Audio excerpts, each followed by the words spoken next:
internet who this is. Yet you have absolutely no idea. Of course. Wow. Somebody gonna be famous. Real famous. I sit here writing to you now with my exceptionally long penis buried deeply and warmly into my vagina butt. Isn't that neat? Julie Hunter 77 has joined the game. Call 911. This place needs to be swatted. It's obnoxious. You have a bully cabal. You don't find people being bullied into suicide on 4chan. I mean, this is ridiculous. Okay, if he says any more bad words, I'm gonna hang up on him. He doesn't own Kiwi Farm, and he died last to me. A little kid named Moon owns Kiwi Farm. How do they make this more and more epic every time? I'm sorry, I'm a soy-filled bitch and like videos. Aim. If we get Donald Trump just to tweet out, I mean, just a tweet that mentions the hashtag Gamergate, it doesn't necessarily matter how we use it. Man, the blue check marks are going to shit their fucking pants. It's 2019. I can't believe anybody believes in a spinning fucking ball of water. True. I bet you when Jim finds out, he's gonna just give me so much shit. One never knows when the homosexual is about. I've had over 1,000 rejections in real life, 2,000 rejections online, so that's 3,000 rejections total. I aim as low as possible. I aim for obese women, ideally ugly and obese. I would do anything just for a 300-pound ugly white girl. I said it's not even hot outside. You are not allowed to bring her to the hospital. No, you get no permission to fucking do it. You gotta be kidding. It's just like this declaration, right, of male dominance. Put that in your pipe. I definitely cheated on Super Mario with Sonic the Hedgehog. Stop doing this stuff. He's like the blue seductress who takes me out into the night and does wonderful things to me. Enough! Stop!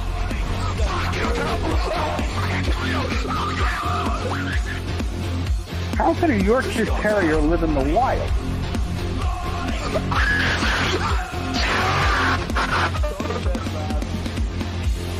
It's in plain sight, but you just don't see it.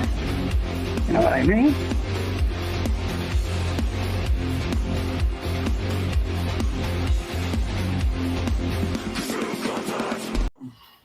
Hello, ladies and gentlemen. Welcome back. Welcome to yet another fine Rogue Takeover. A Metokur history, if you want to kind of call it that. And I am here with Gemax and the man who just decided to show up, Sparky. What's up? Sparky's here. Oh my goodness. I mean, it's 2 for 2. I feel like it's weird. It's weird. I said I'm trying to show up more often now since things have calmed down my end. So. Wow. I feel like Owen Wilson. Wow. Wow. But yeah, no, I've brought to us for show and tell something a little bit different. At least I hope. Just a little bit different. A little bit different. Yes. It's just a little bit different. You remember this funny little guy down here? Destiny, yes. Oh, is this the one where they have the debate and Jim predicts the whole fact of, yes, diversity hires will probably program software for Boeing and cause planes to crash out of the sky, which predicted the future. Well, I mean, we can always find out sooner than later. I mean, that's usually how that works.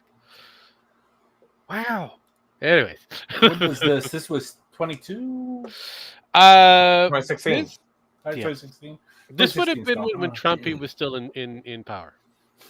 2016, 17 that's one of those 2 years. Yeah. You know, they're not sending their best, all that kind of stuff. And they're still not, to be honst. Well, I understand, but this they're sending their best murderers. I mean, and all that kind of stuff. So yes. So you excited? Did I do good? I brought you something really, really interesting. Yeah. I mean, I think I've actually seen this, but it is what it is. I've probably seen this too. We've probably seen them all at the end of the day. But it's always good to, relive, kind of rehash, see exactly how things turned out. So let's do it. Trump halfway through the conversation, like, well, I'm not really for Trump. I'm just, like a big Hillary fucking hater. Yeah, that's mostly why she lost. Same with Kamala. Hello. Hey, what's up, buddy? Hey, how's it going? Pretty good. You're okay. A couple of things. Because I'm not informed on all this shit. You're a Gamergator dude? You're the big Gamergator. So remember, this is Destiny's first time in interaction with a certain Mr. Metokur. Guy in the beginning. Somebody told me that. This is a stream. Well, Destiny gets a first taste of butthole rightening. His virginity is taken very quickly. Very quickly. Is this before or after JonTron? I can't remember. Oh, well, let's see here. I think this should be after the whole trotting issue, but regardless of the factor, we're gonna watch a nice introduction to what Jim is capable of. Okay. Gamergate since November 2014, so it's been like 2 years. Okay, somebody in chat said that, so I wasn't sure. You're Jim, right? You're the Jim? You're the Jim. Yeah, I'd be the Jim. The Jim. Okay. So, to establish this at the very beginning, are you somebody that adamantly supports Trump, or are you indifferent to Trump and you hate Hillary? I didn't vote this election. I've been pretty clear. I know we don't know each other. I just kind of got drawn into this, but I didn't vote for him because I disagree with certain planks in his platform, I guess. There's certain policies that he has, certain outlooks on security and freedom of speech. So that's kind of why I didn't vote for him. But I do like him. He's a Boy, have times have changed. I know, right? I mean, technically, it still comes back down to the platforming issue, but I mean, at the end he got shot. Yeah. At the end of the day, he got shot, so that changes a lot of things. Changes a lot of things. Likeable gentleman. So I would say that I like him more than the other candidates that were present during the election season, both in the Republican primaries and amongst the Democratic candidates. Okay, so then what exactly are we arguing about? I have no fucking idea. Somebody messaged me on Twitter, said you wanted to debate, and then you sent and asked for my Skype address or username, so I got pulled in here. I don't know what the fuck we're debating. Okay, why do you like the Trumpster? Well, I hear he has a giant fucking cock. That's one thing I've been told. And I love a man with a big dick. All right. And I also like the fact that he speaks his mind. That's refreshing to me, that there's not a lot of PR in between him and his thoughts. Do you think it's admirable to speak your mind if everything on your mind is fucking stupid? Do you think that's an admirable trait? Yes. Is everything on his mind fucking stupid? I'm not a telepath. I don't know. Everything that I've heard him say is pretty dumb. Yeah. I mean, I'm not a telepath. About everything that he said. You just said everything on his mind. So are you certain everything this man thinks is stupid? You said that you like somebody that always speaks what's on their mind. So I'm assuming that he's speaking his mind because he doesn't have the PR shield up. So I asked, do you think that it's good if everything on his mind is stupid, implying that everything he said is stupid? I'm sorry if semantically that wasn't perfect, but my implication is that everything he said is really dumb. Pause. He's already pissed Destiny off. Yeah, Destiny, are you just semantically speaking shit from your mouth because you just don't know what you're saying? You're a total fucking retard. This is a retard, blue head, fucking cuck, faggot. Yeah, but Sparky, this is a Destiny tactic. He does this all the time. Yeah, I know. I'm just any time that he's kind of put against the corner or he's up against the ropes, he comes up, rambles very quickly, hopes to get you on a gotcha moment. He doesn't. No, he doesn't. That's not. He does it all the fucking time.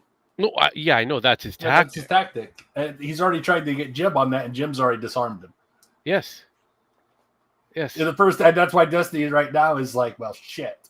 He's trying to speed his way through this in hopes that he can get that gotcha moment. This is his normal everyday tactics. Yeah, and it fails quite often.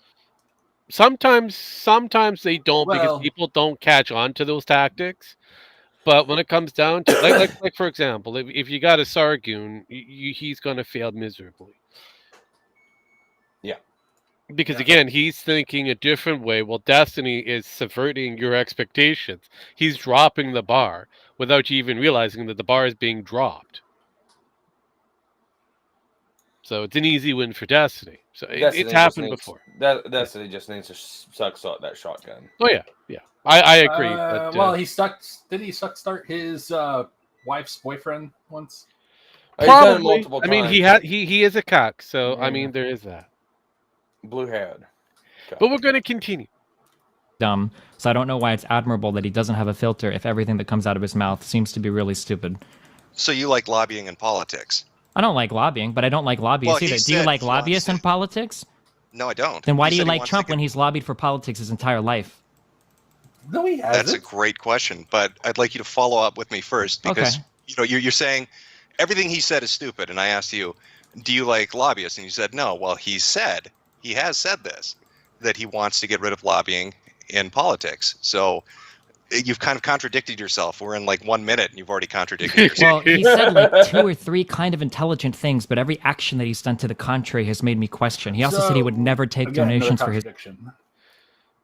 This is Destiny trying to do his best. Destiny is a walking fucking contradiction. Yes. Well, he's a leftist. He's an extreme leftist. Yeah, he's a blue tart, but again, he's a leftist. He is such a retarded leftist that he's sitting here whining and crying about Hassan celebrating terroristic acts. And I was like, Destiny, I do remember you making fun of a firefighter that got killed at a Trump rally, saying that he deserved it. Yeah. But again, that's left hearts. That's left hearts. His campaign, and he would fund it all himself, and he walked back on that as well. He also said he would drain the swamp in Washington and nominated a bunch. Look, okay, the whole training of the swamp in Washington, that was a pipe dream. That was an idea that was kind of thrown out there, and he realized that that's an impossibility. If he had the House and the Senate along with what he had, he could have. But again, we're talking about established rhinos and Democrat cronies that will never, and there's only a small minute that kind of think like Trump that exist even today in the Senate and in the House. Mm-hmm. So even if he wins on the idea that I'm going to try to clean the swamp, that doesn't mean it's going to happen. Yeah, I mean he tried and he found out he can't do it. You'd have to remove everybody out of that entire seats, and I wish he certainly did put a ripple for it. No. He caused a little bit of trauma and scare, so much so that the rhinos and the Democrats got together to try to get him out of office. So, and then they realized they were going to get out of office if they did that. So all of them. Yeah, but again, they still did it regardless. Oh yeah. So, at the end of the day, it was tried, it failed. It has to be rethought and kind of relooked, hopefully, in the future. But this is now. We've still got more Destiny. Bunch of fucking lobbyists to move into some of these cabinet positions or whatnot. So I don't actually know if he actually got rid of all lobbying from Congress. Who did he nominate? I didn't see exactly who. I heard people like Newt Gingrich and whatnot for like State Department positions, and people like Giuliani and shit. He was looking at Romney, I think, for Secretary of State. Are we talking about looking at and rumored and suspected by sources listed in the media? Or are we talking about something that Trump himself said, these are the people that I'm considering, these are the people that are going to be competing for the job? Because I haven't heard any statement from him really about, I'm going to put these people in the cabinet positions. I haven't seen that. Yeah, I've read a lot of articles about people. Yeah. Right after the election, right before the office. So, Just still talking about. Keep in mind, this is just before the swearing in and all that kind of stuff. That this is where we're at still. A lot of statements have been made, including they're not sending your best and all that kind of stuff. And so this is still a point of contention for a person like Destiny. So it.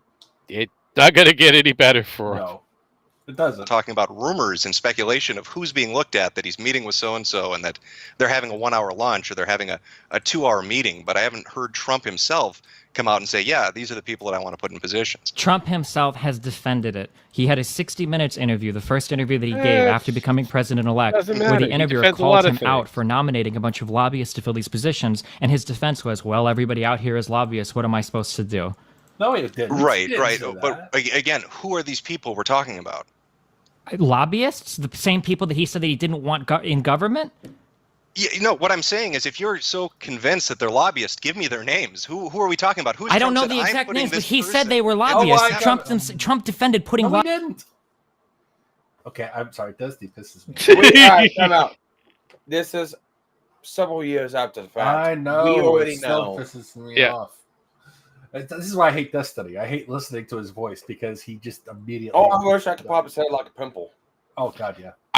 And Hugh, I brought you guys the best parts. I love it. I love it. I love it. I love it. All right. Oh, I remember this. Yeah, if you remember this, might it would have be to as mute grainy. myself. Continuing. Bobby Sin, why does the exact name matter? Trump Maybe it's an off-the-cuff remark talking about how corrupt Washington is. Everybody out here's lobbyists. I don't know. I didn't watch the interview. Okay. Can you give me the whole quote? Let's see if I can find it. Hold on.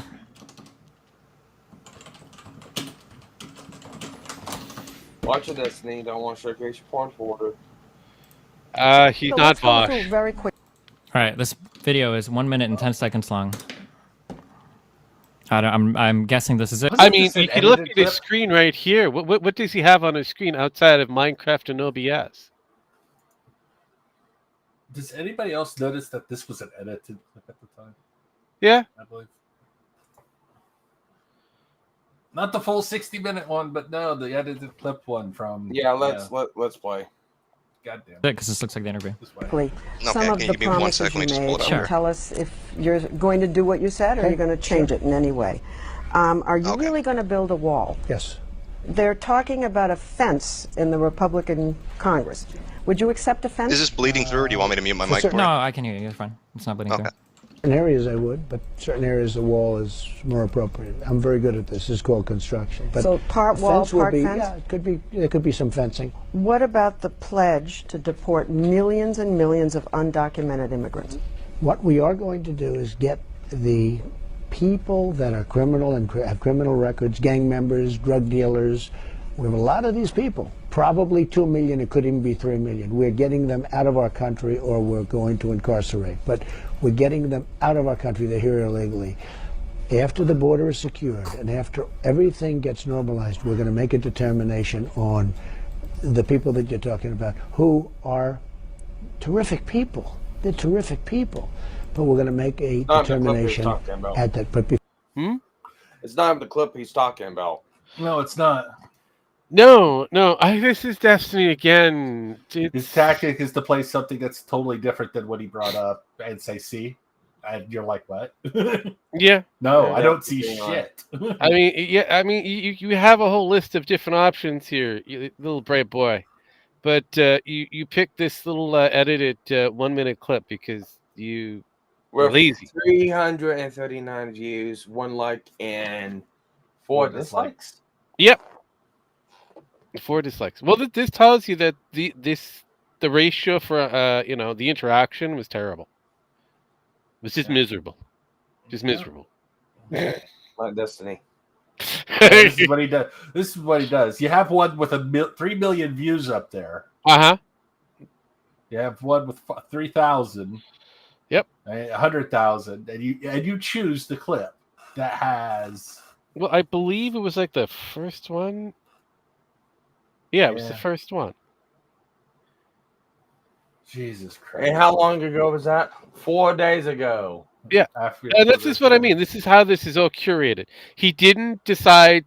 Then this is why people say that the retards on social media will just pick the first thing that's up on the board. Destiny proves the point that the retards in social media, or anybody who surfs the internet, just picks the first thing that's up on the board. They don't bother to scroll down to see exactly what could be like for example, he could have pulled the entire 60 minutes, conversation.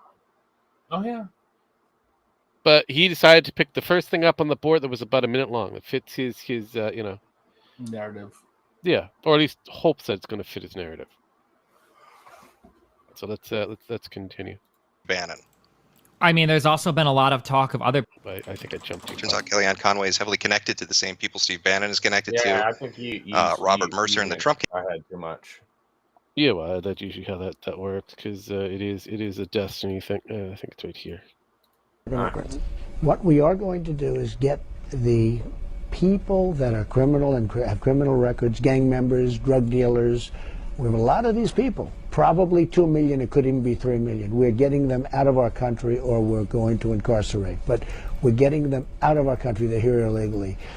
After the border is secured and after everything gets normalized, we're going to make a determination on the people that you're talking about, who are terrific people. They're terrific people. But we're going to make a determination at that. But before we make that determination, Leslie, it's very... Nope, hold on, this isn't the correct video. I gotta try to find it now in the fucking 16 minutes interview. Here's a Reddit post that goes through all of the people in his transition team and the different connections and links that they have, I guess, that some people might call these people lobbyists. Going right to Reddit. Okay. All right, give me 1 second here. Let me just pull this up. I'm not a Redditor, so you're going to have to give me a minute to kind of sort through this that's shit. fine. It's just in the comment. I'm not used to people challenging this assertion because it seems to be generally accepted as true, but I mean, I could try to find the specific 60 minutes quote. Oh my fucking god, I hate that. You are a faggot. Okay. Yeah, he is, but... Yes. He's a fucktard. Does anybody know Does anybody know the 60 minutes thing that we listened to on stream? It was all wrong. I don't remember which interview it was. I'm pretty sure it was a 60 minutes interview.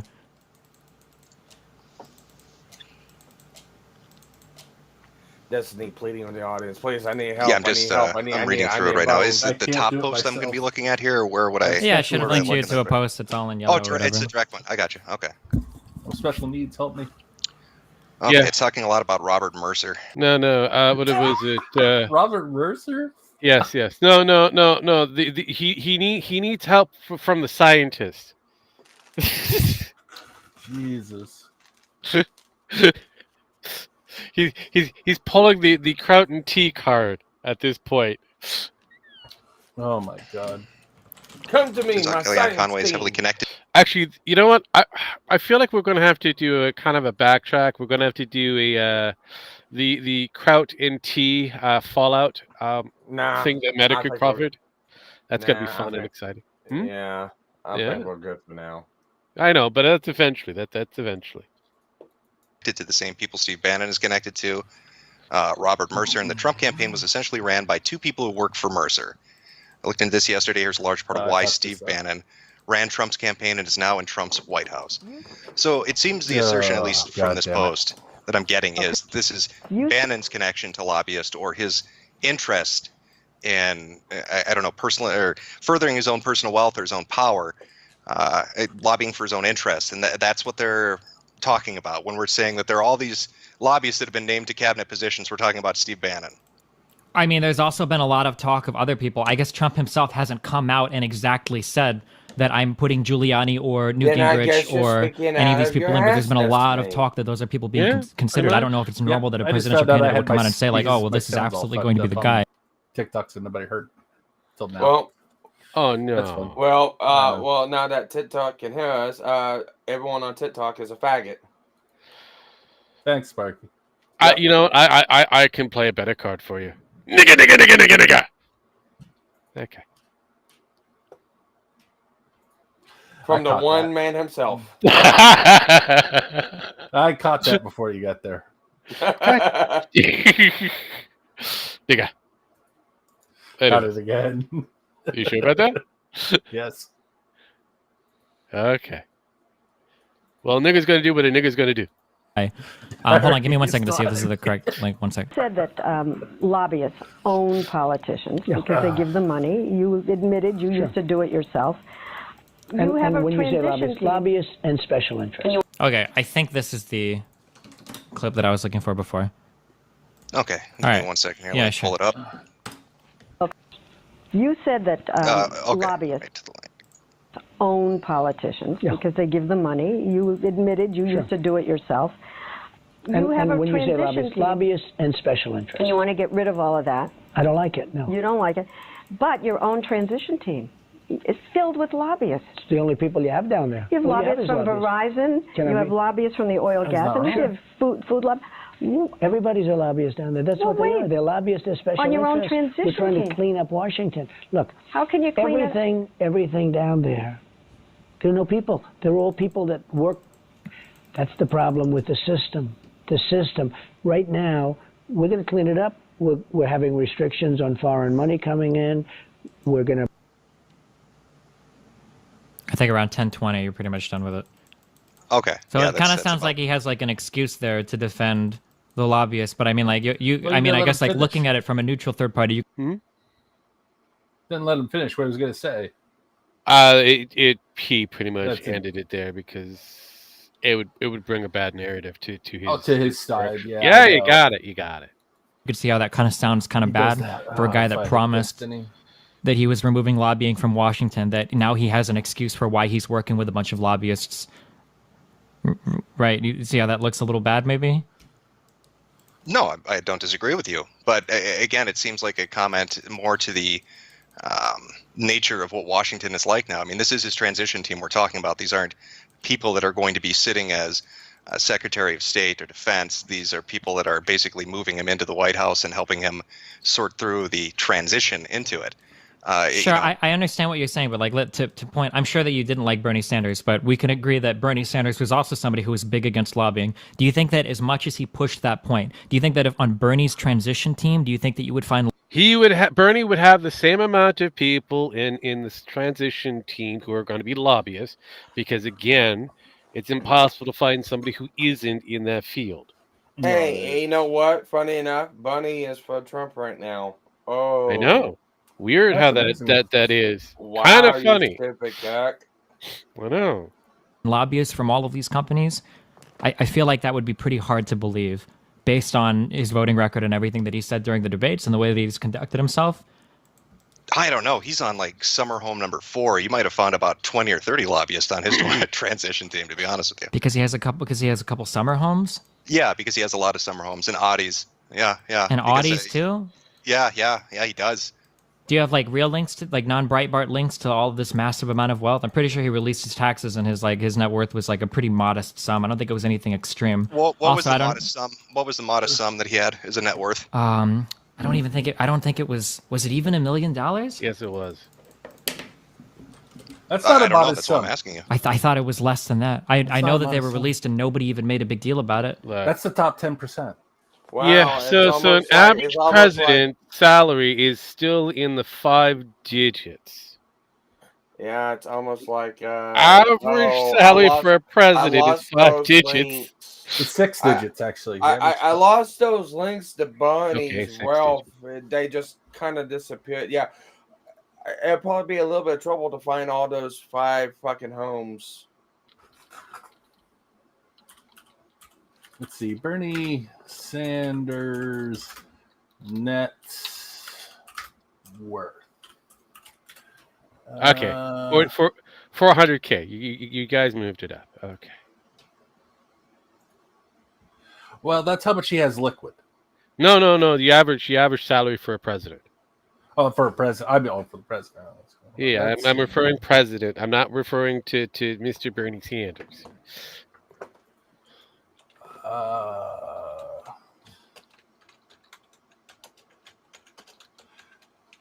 High, almost 2 million. Low, 500K. All right, so Bernie Sanders is what, Senator from 3 million. It's about 3 million around December of 2023. Oh yeah. He's right, but he gets an average 6-figure salary of 174K. Huh? That's yearly. He gets it yearly. 174K yearly. His estimate worth is roughly about 3 million, probably a bit more because of his books and shit. So yeah. 2016 is 1 million. Yeah, that's a huge jump from 2015, which was 240,000. Yeah, of course. Yeah, that's all that lobbying he did and the campaign money. Oh, wait a minute, that's how much money he made that year. But yeah, that year. Yeah. But still, at the end of the day, he's still rocking a lot of monies. Yeah, that's all those campaign funds. That's a modest sum. That's modest. Like I said, campaign funds that never went into campaigning because he knew he was going to lose and said, fuck you all. Yeah, pretty much. But let's see how Jim is going to recover from this modest salary debate. I know that Hillary was like around 30, 40 million. Was it $450,000? That sounds like some figure around in there is about what I heard. Also, I don't know why you would need a lobbyist to buy an Audi. I don't know. That's just how he rolls. Yeah, but that's a play on words there. You get it? That's just how he rolls. We're talking about cars. Yeah, it goes right over Bethany's head. So I guess all I'm trying to say is that Trump has said a couple of things that I agree with, like fundamentally, but when you look at how he actually acts, I have a hard time believing that he's actually going to carry those things out. Again, whether you hate him or like him or not, and there are very legitimate arguments for why you would hate all of his policies, and I totally accept that, I don't think that Bernie's transition team would be filled with lobbyists because of how hard he ran on that issue. So I feel like seeing Trump walk back on a lot of these things that he said kind of hurts his credibility. He did the same thing with the ACA. He said that he likes the pre-existing conditions, and he said that he's probably not going to repeal all of it. He did the same thing with the wall. He said he's probably not going to have a wall. Maybe a fence is okay in some areas. Like, it seems like he's talking about repealing Dodd-Frank. I thought, like, I don't understand. I guess it's hard to figure out, like, what exactly is he going to do. And then during the debates, he did the same, where he would say an outrageous statement, and then the next day he would walk back on it. So even of, like, the couple of things he said that maybe are good, it's hard to tell. You have to just go by the few actions that you have to judge him on, you know? Okay. So it seems that you dislike Trump. A lot, yes. Okay. And again, I don't know you, so I don't know what your political standings are or what your opinions on any of these people are. What is it exactly about Trump, aside from the thing where you said that you think a lot of what he says is stupid and he walks back on a lot of his policies? That's my biggest point. I think he's an idiot. I really do. Okay. So, for instance, like the comments he's made about global warming being a hoax pushed to us by China, that vaccines cause autism, that like all the comments, the strange comments he's made about NATO. Like I think that taking oil from other countries and them being okay with it. I feel like a lot of the comments that he said, bringing back manufacturing from these third world countries, like I don't understand it. A lot of what he says just kind of reeks of stupidity to me. Like nothing sounds thought out. He doesn't sound informed and knowledgeable on any issue that he talks about. And a lot of this shit, and that's not going into more of the offensive shit that he said. That's just going by policy discussions that he's had. Okay. And so that's your main issue with him. Is there anything else, I guess, that you dislike about him as a candidate? I think he's pretty bigoted. I think that you could make an argument for pretty racially charged things that he's said and done. I don't think that he represents what America is supposed to represent in terms of accepting people and being a melting pot and all that shit. I'm not a big fan of like the white nationalism, whatever fucking shit that goes on. But I think that might be a sub point to that, but go ahead. All right. Yeah, because I'm just trying to get an idea of where you kind of sit here and what we're going to be talking about. We'll start with the last and work our way up to the first. So when you're talking about the white nationalist shit, I haven't heard Trump come out and say that he's pro-white nationalist. In fact, if I remember right, his son that said that, one of his sons, I don't know which one it was, but said David Duke should get a bullet in his head. Yeah, sure. I don't think he's come out and specifically said I'm a white or I don't think he's even made an implication that he's a white nationalist. But he said a lot of things that make you kind of wonder.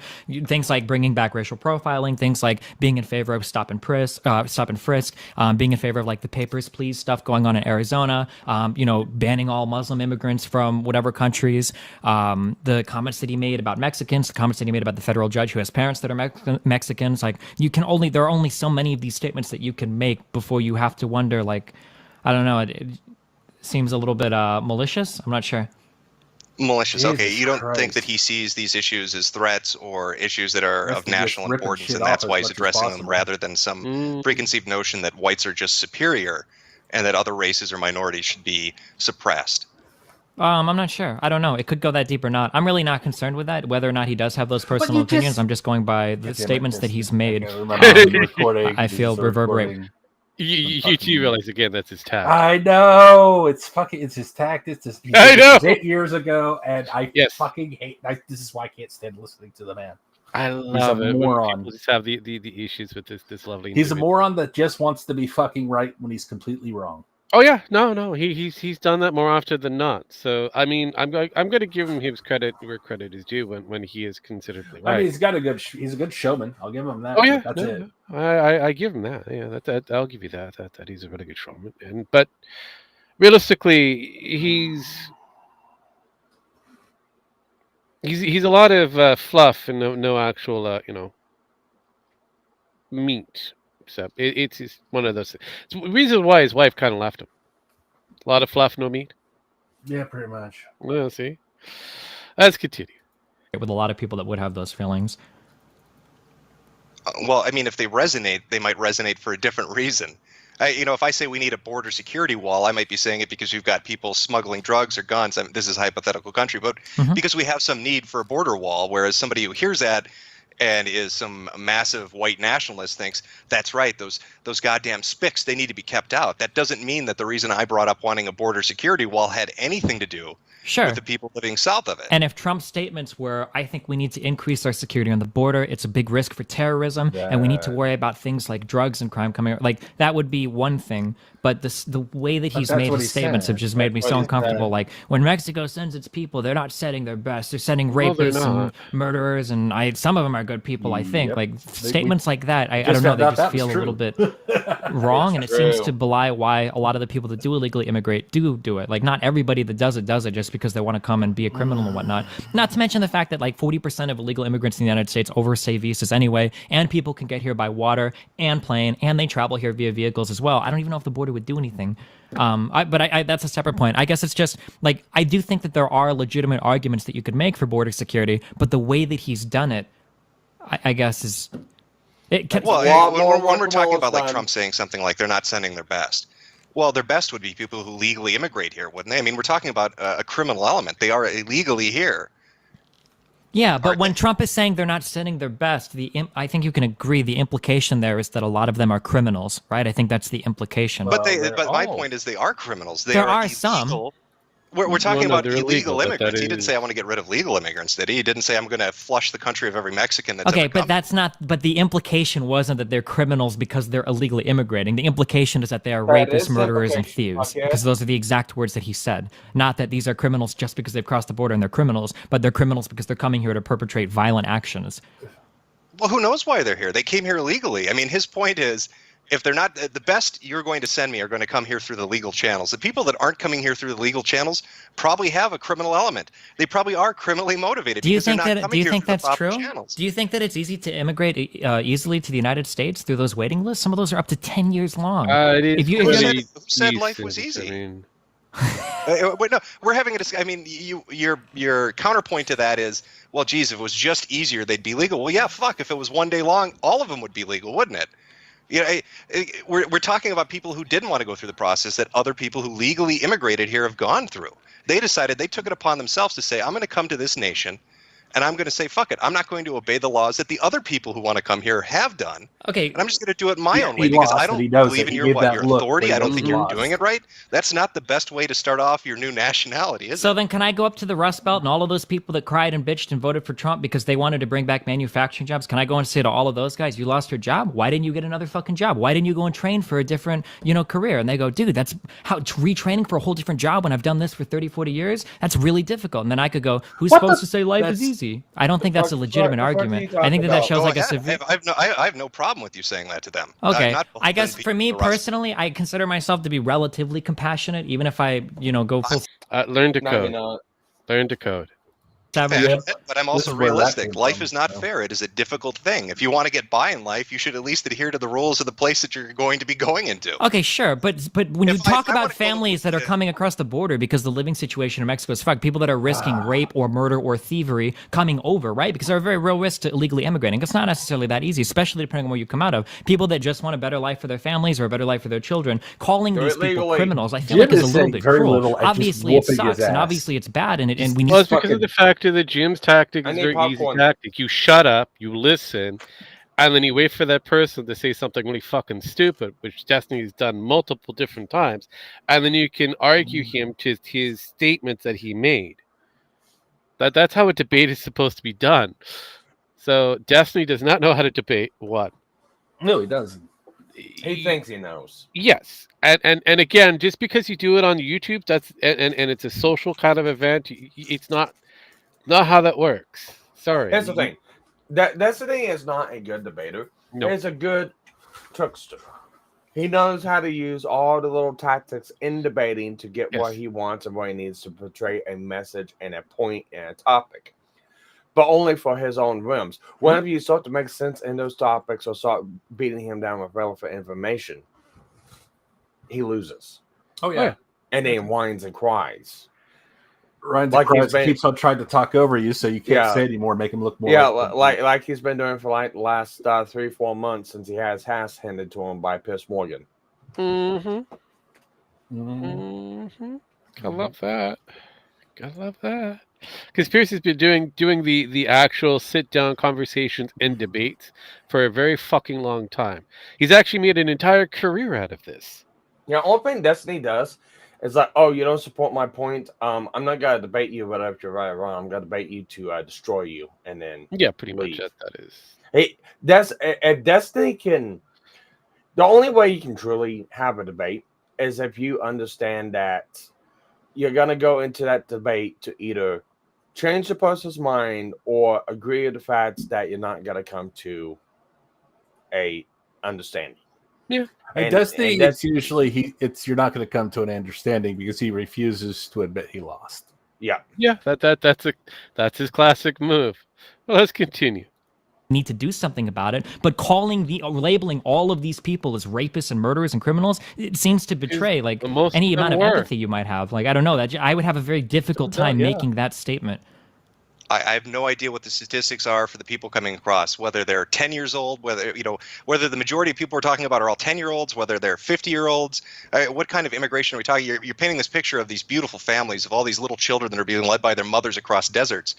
I have no idea what they look like. I have no idea what age group specifically they are. Okay, but you're really quick to label all of them as thieves and rapists, so why? No, I was quick to label them as criminals. You can back it up and listen to it, which is exactly what I said. They came here illegally. They are criminals. They are not obeying the law. Yeah, but then when I said that not everybody coming over here is coming over here to rape and murder people, you said, well, I don't know, maybe they are. They didn't come here legally. I'm pretty sure those were your exact words. You said that was a possibility. But now when I say they're not all... No, yeah, it absolutely is a possibility. If you're going to break the law once, what's going to prohibit you from doing it again? You're already not beholden to the law of the land. So if you're walking out of a store because you shoplifted a candy bar, somebody should just dome you coming out the store because you shoplifted once, and maybe you'll go and rape somebody again? That's an absurd statement. That's how this works. Are they a legal citizen here with rights and protections? Because the illegal people coming here don't have those, do they? Okay, yeah, but your argument is just because somebody is... No. We're having a conversation about law applied to citizens of the United States and law applied to foreigners, illegal immigrants. So keep it in that context. We're talking about illegal immigrants. Can I go to whatever fucking country I want and behave in any manner I want and then expect them to respect me because, it's too tough to It's not about expecting somebody to respect you. It's about you saying that because they came over here illegally and broke one law, maybe they'll just go and murder a bunch of people. That's not how a lot of these people work. A lot of them come over here just to work jobs, not to come over here and murder and shit. Pause, it is. Yeah, there's been like several rape and murder stories from people. What was it? Illegal immigrants last month or so? 15,000 murderers, 13,000 rapists or sexual offenders have been documented and let through. Knowingly that they committed these crimes. And some of them have been let back in after committing these crimes. Yep.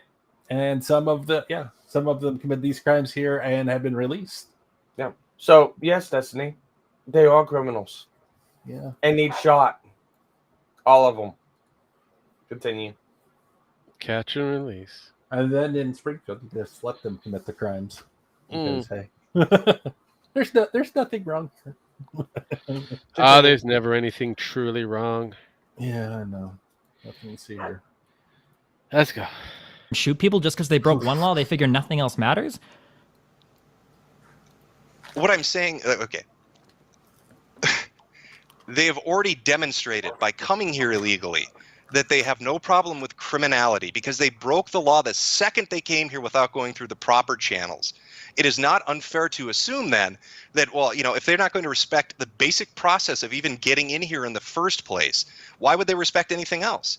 If they're not going to respect coming through the border, if they're not going to respect going through the entire process that people who come here legally do, why would they, not rob? Why would they not murder? Why would they not rape? That's a fair argument to bring up. That's an absurd argument because you make it it's not an absurd argument. It is because you're making it sound like there's some arbitrary, or not arbitrary, there's some definitive line that you cross. Like some guy is coming across the border, I'm going to go get a job and work and ship money back to my family because my kids live in some fucked up area. And now that I come here and got a job, well, fuck, I just broke the law crossing the border. Dude, I should just fucking kill someone. That's an absolutely absolutely insane argument to make. That just because they've broken the law of coming into the state, like, that's so stupid. Like, I speed sometimes. Does that mean that I'm about to throw my car off the side of the road drunk driving? Because I'm willing to break some traffic laws, I'll break all of them? You're acting like there's no degree of difference between committing a crime. Like, one crime is equal to all crimes, and that every person sees it that way. That's insane.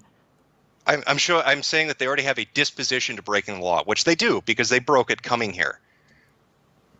Okay, and somebody driving their pregnant wife to the hospital when she's delivering has a disposition to breaking laws about speed limits. But that doesn't mean that they're going to break every single law along the way. I feel like you don't understand the motivations of why they would come over or why they would act the way that they do by saying. Coy didn't breaking laws. He went to a Trump rally to watch Trump, and he got shot. And he said, "Oh, well, he shouldn't have been there," and stuff like that because he was at a Trump rally. And you disproportionately put all people who support Trump as into one little group category and all that other good shit. Hello, dumbass. No, but they say one thing, do another. Yeah, no. But remember, this is 8 years. We have a lot of a lot of learning and repositioning of a few cool ideas. What's their motivation? Then let's talk. A lot of people come over just to work. A lot of people come over to work. No, they don't. Okay, so a lot of people just come here to work. Where are you getting that from? How about the fact that all the Trump supporters say they're tired of illegal immigrants coming over and stealing our jobs? I don't give a shit about what Trump supporters say. I'm asking you, where are you getting the notion that the people that illegally immigrate here come here just to work because they have families they need to support desperately in their host country? I can't source every single super well accepted common source claim. Like, there are 13 million illegal immigrants in the United States. There are plenty of people that complain. Accepted common source, you should have no problem. Okay, how many jobs held by illegal immigrants, United States? Dude, people on the right complain all the time that Americans are losing jobs to illegal immigrants. Who said I'm in the right? I don't know. But people that generally supported Trump generally make this assertion that and I'm pretty sure that Trump has made this assertion that illegal immigrants come over here and steal jobs. Here's one link. I don't know if this is credible or not. I don't know. This is from fairus.org for immigration reform. Oh, so these people sound like they would be. So these are jobs lost. In California, 2 million jobs taken by illegal immigrants. I mean, I don't know. We can go through, I know this is true because I hear this asserted all the time. Here's a Washington Post article, Oh, he's finding information he doesn't like. He's got that face. Yeah, it says the majority that come here work in low-skilled jobs, but that doesn't speak to their motivation to purely coming here, does it? Correct. Do you think a rapist or a murderer is coming to the United States with the aspiration of being a low-skilled worker? He's going back to the rapist and murderer. Or does he just have to make enough money to buy a gun? What do you mean, dude? I have no idea. Maybe there are millions of Americans like you, Destiny, who think, well, shit, they obviously wouldn't come here to rape. So, I mean, I'm sure there are some that do. If I was a rapist and I'm looking for a country to go to, and there were people like you there that thought the only reason I'm crossing the border is to get a good job to support my wife and kid, you're fucking right. I'd go to your country. I'm sure that there are people that come across and commit crimes, but I'm challenging your initial assertion that because somebody is willing to break one crime, they're willing to break one law. They're going to break all laws. That's an insanely ridiculous assertion. But they're not American citizens. Who cares? That doesn't make you a murderer or a rapist. It does if you murder or rape. This is about basic fucking security. You have people coming in, using a system, or not using a system, excuse me. They're not even coming through the legal means. They're coming illegally into here. And then to say that Trump is so off base by saying it's criminality. It is. He's not saying, dude, you're changing it up so hard. No, Trump is not saying it's criminal to illegally immigrate. Nobody would disagree with that statement, or maybe some extreme lefties would disagree with that statement. Nobody would disagree with that statement. The statement that he made was implying that the vast majority of Mexicans that come over here are coming here to rape and murder and steal. Not that they're coming over here to commit crimes, the crime of illegal immigration. It's tautology. No one, obviously that's... You're a criminal if you break the law by coming into a country illegally, but just because you come into a country illegally doesn't mean that you're all of a sudden about to go on a fucking rape. Yes, because of the fact he's going about a minute. He's trying to get you out of gotcha. Gotcha. And he's failed. Oh God. So now he's changed his stance at this point 3 times. Yes. 3 or 4 times, probably more. And Jim has most likely picked that up. Yeah, we'll have to wait and find out. Spree, because now that you broke one law, you can break all of them. That's the only assertion I'm challenging. I feel like we can agree that that's a little bit of a ridiculous assertion. I won't hold it against you if you back off that assertion. I'm not going to back off any assertion. I'm saying you've got 2 groups of people. One coming here legally, I would say, isn't predisposed to criminality because they came here legally. The other that came illegally obviously doesn't respect the law of the land. What guarantee do I have that they're going to respect any other laws? I don't know them. I'm not a fucking telepath. I can't read their minds and know their souls, but I can be a little bit fucking skeptical, and I can say we need to deal with the illegal immigration problem because we have a shitload of criminals, illegal immigrants in this country, and this needs to be dealt with. We need to build some kind of a barrier or create a better system or have a better or tweak a system already existing to work better to deal with this because we don't have a handle on who the hell is coming in here. Okay, I don't disagree with anything you've said. Border security is a real issue. What we're talking about is the way that you address the border security can make it be, it's a little bit uncomfortable depending on who you're talking to. Again, there's nothing. We've moved away from that for a brief stint so he can circle back to it. You should know this by now. I know. He likes to circle back. He'll circle back, but he's gone into a circle that went into a fucking drill into the hole. Yeah, I know, but he's like that speaker who likes to circle back. Mm-hmm. All of them. Nothing wrong with the statement. Our border is very porous to the south. She was a redhead. A lot of people are coming in. They could be bad people. We need to deal with it. There's nothing wrong with that statement. But when you make the statement, when Mexico sends its citizens, they're not sending their best. They're sending rapists, murderers, thieves, and some of them are good people, I imagine. That kind of a statement might rub some people a little bit wrong. You don't see how that kind of a statement could maybe look a little bit kind of bad? Well, anything can look bad from a subjective viewpoint, yeah. It's good. Anything can rub somebody wrong. Yeah, sure. If he had said it the reverse, would you have liked it better? If he had said, we need better border security, we need more resources, we need to allocate, we need to get a handle on this illegal immigration problem, because Mexico's, they're sending us good people, but there's some bad eggs in there. Would you have liked the reverse better? Basically, he's frustrated, so you could see him bouncing up and down. Yeah, no, he's bouncing on that dildo. I don't think you got that special dildo as of yet. It's a little later that the wife brings in the new person with the special dildo. So no, this is Destiny still trying to figure out his groove. He thought he had everybody on the wall. Hey, Red Feather, how you doing? I was saying you in bit. We do great. Hey, everybody, how are you doing over there, Red Feather? But yeah, no, this is kind of the early, like I said, this is his early introduction to one Jim Metokur. Oh yeah, the ex-press secretary. Yes, you got it, Jen Psaki. You got it. You got it. She was always. We'll circle back to that later. I'll circle back to that one. She was circle back Psaki. And they never circled back. Well, I mean, she did eventually leave, and then kind of circled around the drain of I believe CNN or something like that, or NBC. No, their own show that's pretty. I think it's MSNBC. Yeah, whatever. It's whatever the lefties wants to have. But yeah, no. Who the hell cares at this point? No one. I do good when it comes down to it. Hear that you're all right. That's great. I'm having to listen to the blue-haired cuck getting schooled by Jim several years ago. I'm having a stroke. Basically, Jem's always having a stroke when we do something like this. It's one of those things. He never knows exactly what I'm bringing him to the table. It's always fun to watch. I know it's about almost an hour in. We've only covered about a half hour of this lovely debate. We're going to continue. I mean, he's still talking about doing the same thing, isn't he?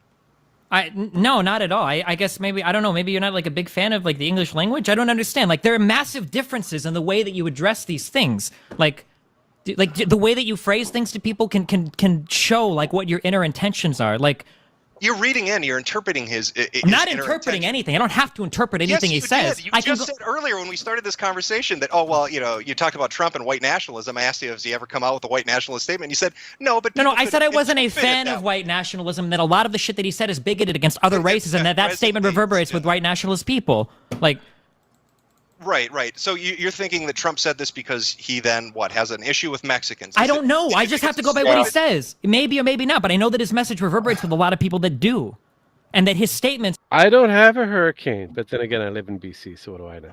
are very, very fucking horrible. Like the Mexican judge statements are the same thing. If Trump would have gone on, I don't remember who he was on with when he was talking to the one dude about the federal judge. If Trump would have said, "I don't think that this judge is capable of giving me a fair ruling because his parents are involved with organizations that are very pro-Mexico, and the fact that I am, planning to deal with the border security and whatnot might make him biased against me," that statement is perfectly acceptable, and you cannot attack that. That's a totally valid argument. Or, I mean, you could argue against it, but that's totally valid. But that's not what he said. What he said was, "I don't know if anybody with Mexican parents can give me a fair ruling." Do you not see how these statements are entirely separate statements and carry entirely different meanings? Or do those statements just sound like two of the same to you? From? I'm lost now. He's he's backtracked it to one of the statements that Trump had when it came down. I forget what legal thing or issue that he had, and I can't remember, to be honest, because there's been a lot of fucking ridiculous kind of bullshit that's happened. But it's been mentioned in one of the actual interviews that Trump said that he wasn't too fond of the particular judge because his parentage is from Mexico. And so it's kind of questionable because he's dealing with Mexico at the time, whether the judge who is Mexican is going to rule in his favor or not. Yeah. Okay. Right. That was basically it. Now, the way how Trump put it, it does kind of give you the indication that he might have sounded racial bias here and there. But again, it's Trump. I'm not going to say he's the greatest when it comes down to eloquent speaking. No, definitely not. Better than Red Panda says Destiny is ridiculous. He hates America, but would never be as successful as he is in any other country. Yeah, that's the hypocrite statement being said. You gotta remember, this fuckhead only had a degree in cleaning carpets before he turned somewhat big from streaming Star Fox or whatever the fuck it was he did. Let's be honest. If Destiny was in another country, he'd probably be dead because he couldn't keep his mouth fucking shut. Well, in Russia, he'd be dead, guaranteed. Well, Russia. You know what? I say send Destiny to Palestine. They take care of him. Oh, they would get rid of him. That's for sure. Gaza. They would get rid of him. Anyways, we'll continue. I'll pay for the trip. Well, what I'm trying to source through here as we talk about this, because we're going through his different policies, we're going through his different approaches and the things that he said is, do you disagree with what he's putting up, or are you disagreeing with the way he's saying it because of the way it's interpreted?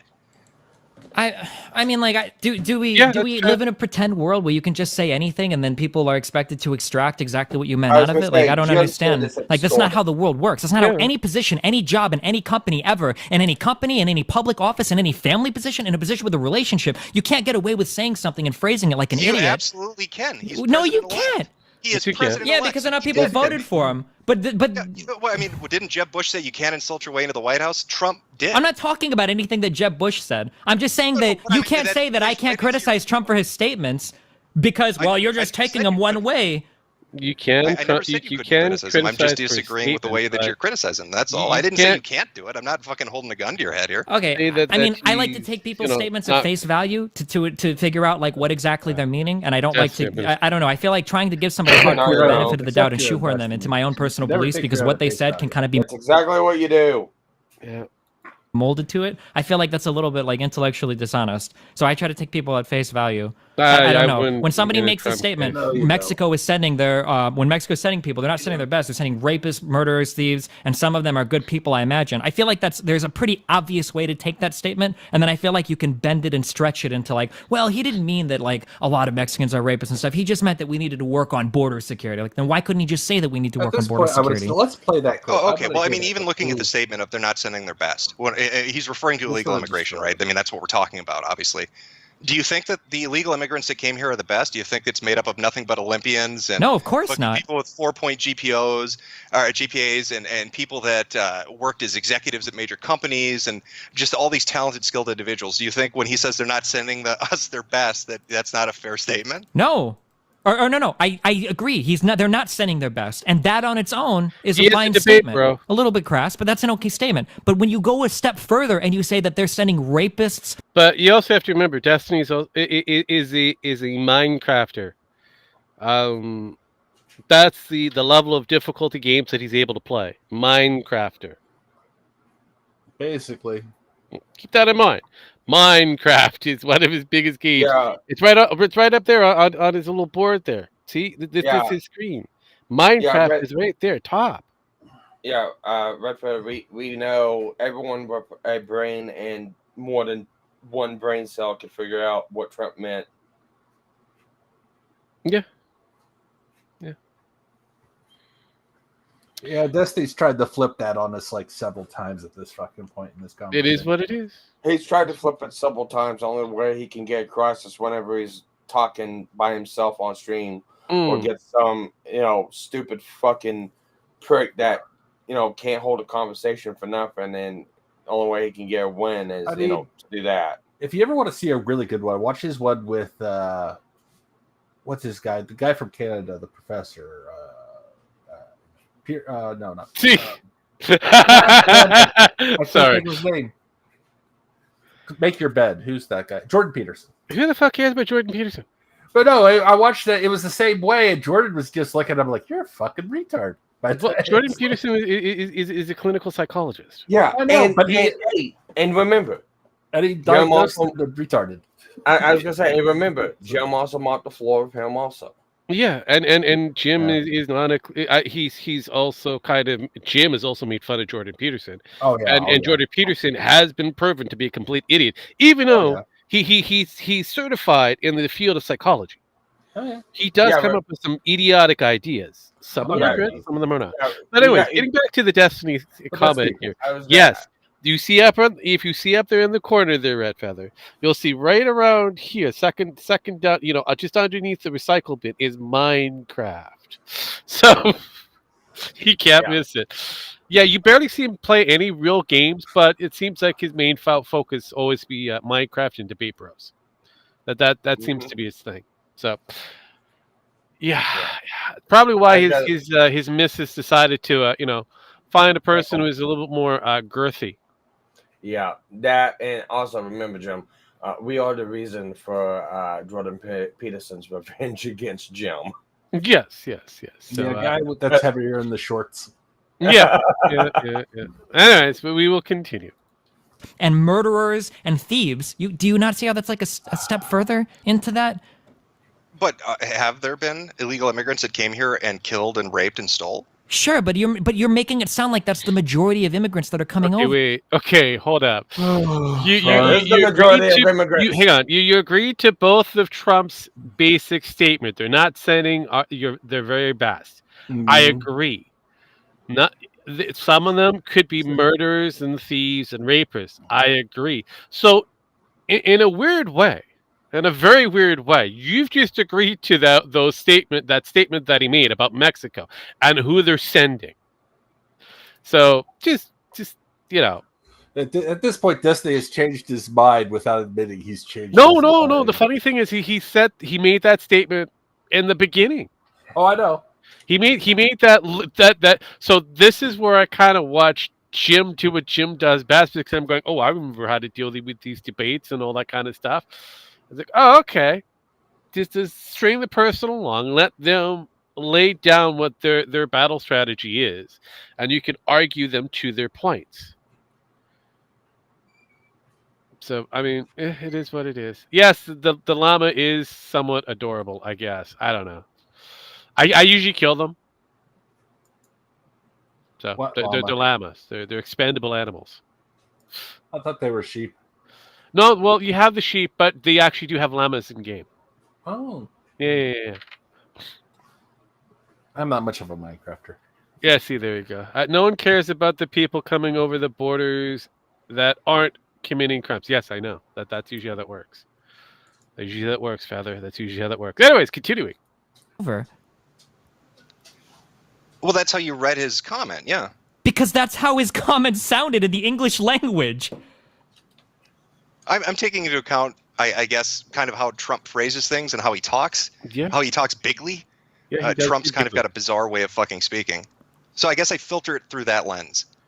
Okay, do you understand the issues then when his supporters will filter every stupid thing he says into being something intelligent, but then when the opposite does it, everything they say is taken at face value and even is extrapolated into further insanity? Like, I mean, if that's your defense, that you're going to filter what Trump says because he's got a certain way of speaking, then I guess we can just agree to disagree or whatever. Like, because I can't touch you there. If you like, that's like the faith argument for the Bible. Like, if you're going to believe it on faith, like if you have faith in Trump that what he's saying is a certain thing, then I can't touch you. Like, we can move on to the next thing, I guess.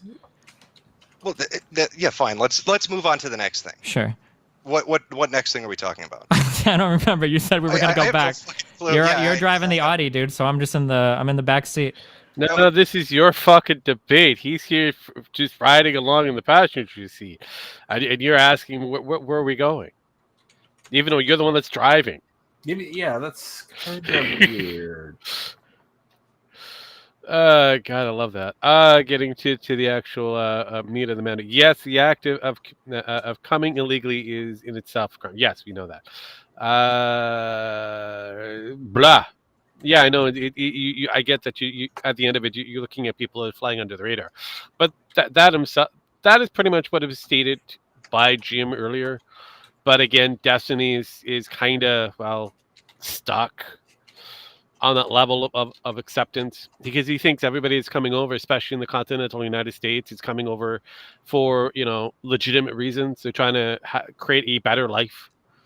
And unfortunately, that doesn't necessarily compute properly because there's a good collection of people that are coming over that have created a criminal empire. Yeah. So it is questionable. It is very questionable. Continuing, I would almost believe Destiny is just being contrarian. Yeah, well, that's Destiny. That is basically Destiny. I don't know where he's being honest and where he's just being deceitful, but it's just his grift, his approach to things, and this is how he's getting his bread and butter. So just remember, he sidekick to a very tall black individual that had a very girthy member that was satisfying his misses at the time. So just putting that out there. Okay, well, you brought up the Rust Belt. You brought something about manufacturing jobs. Oh, yeah. That thought that Trump was going to bring back jobs somehow, manufacturing jobs. Yeah, I think that was a big appeal to those people. He couldn't do it. What do you think that he would fail at being able to?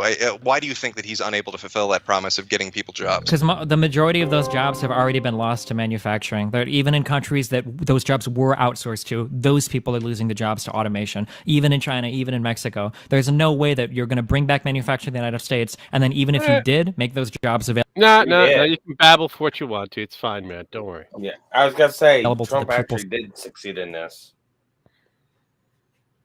Not to a large degree, but but he did bring in some degree of jobs. Yeah, no.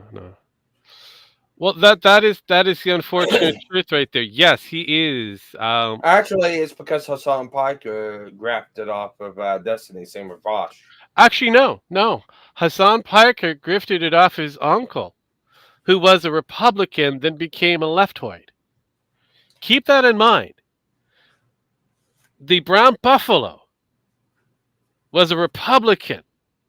Yeah, until they made money, and then until he was able. No, because he couldn't make money off of Fox and that, he decided to do his own thing, and then realized that the better grift was on the left-hand side.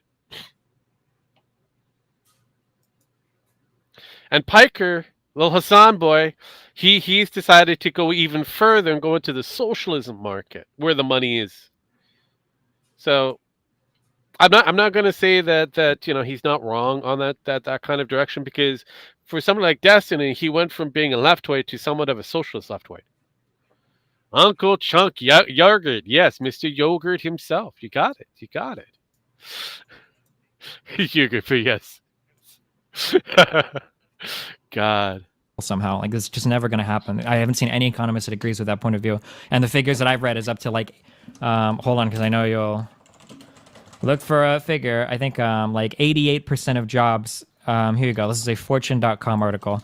I think they even lean right a little bit. 88% of jobs have been estimated to have been lost to automation. And these are automation in countries where the labor is already insanely low. I don't think those jobs are ever coming back. Don't blame jobs for taking U.S.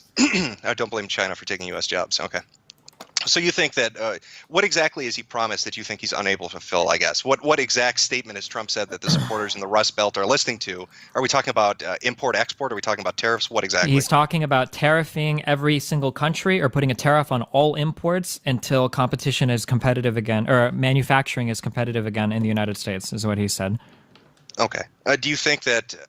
Okay. Do you think that the United States not having as strong a manufacturing base and as strong an export as it used to have has hurt us economically?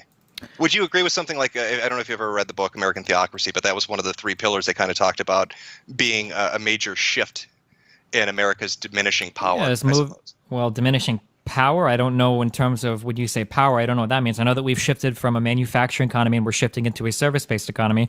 I mean, a while ago, like, I guess, like, in theory, I like the idea of us manufacturing our own shit. But, I mean, economics isn't a zero-sum game. If Mexico and China can make our shit for much cheaper, that means that we have more money for other things, right? Lower-class people that can't afford products that, can spend a greater percentage of their income on things that aren't bare necessities, like clothing or whatever the fuck you would buy at Walmart. I mean, I buy into the idea that manufacturing in other countries and utilizing their comparative advantage is probably overall better for everybody involved, and it also makes those countries better off as well. So, well, the idea of having things overseas being manufactured, you got to get everything that's very cheaply made. Ergo, what we have the huge industry, manufacturing industry coming out from China, because everything that they make is cents to the dollars, actually cents to the cents, realistically speaking. So, I mean, and it doesn't last for them. Correct. Whereas, and again, I'm going to go with Canadian kind of mindset here, where we do have certain things that are made in Canada, they're made to last. Yeah. I mean, you may not like the Chevy truck, but it does last longer than certain other vehicles out there that are made, in China or India that are shipped over here. Well, the Chevy truck's made in different places too now. So again, it was the Chevy was designed to be in a completely different area. Let's be real. It's a completely different beast in a cold climate. Yep, Chevy is a loose attitude. Yep, exactly. Yep. Yeah, well, there you go. So there you go. So, anyways, we'll continue. Oh, okay. So you've got a country like Mexico, you got a country like China. We put tariffs on them, so it costs them. The cost becomes prohibitive for them to come in and compete. But you don't think that we can catch up to that because we'll have automation replace workers anyway?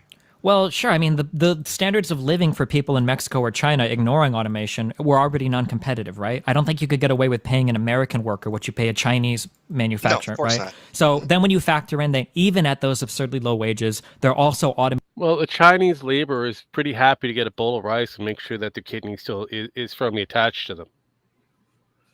Mm-hmm. That is the basic labor we're talking about here.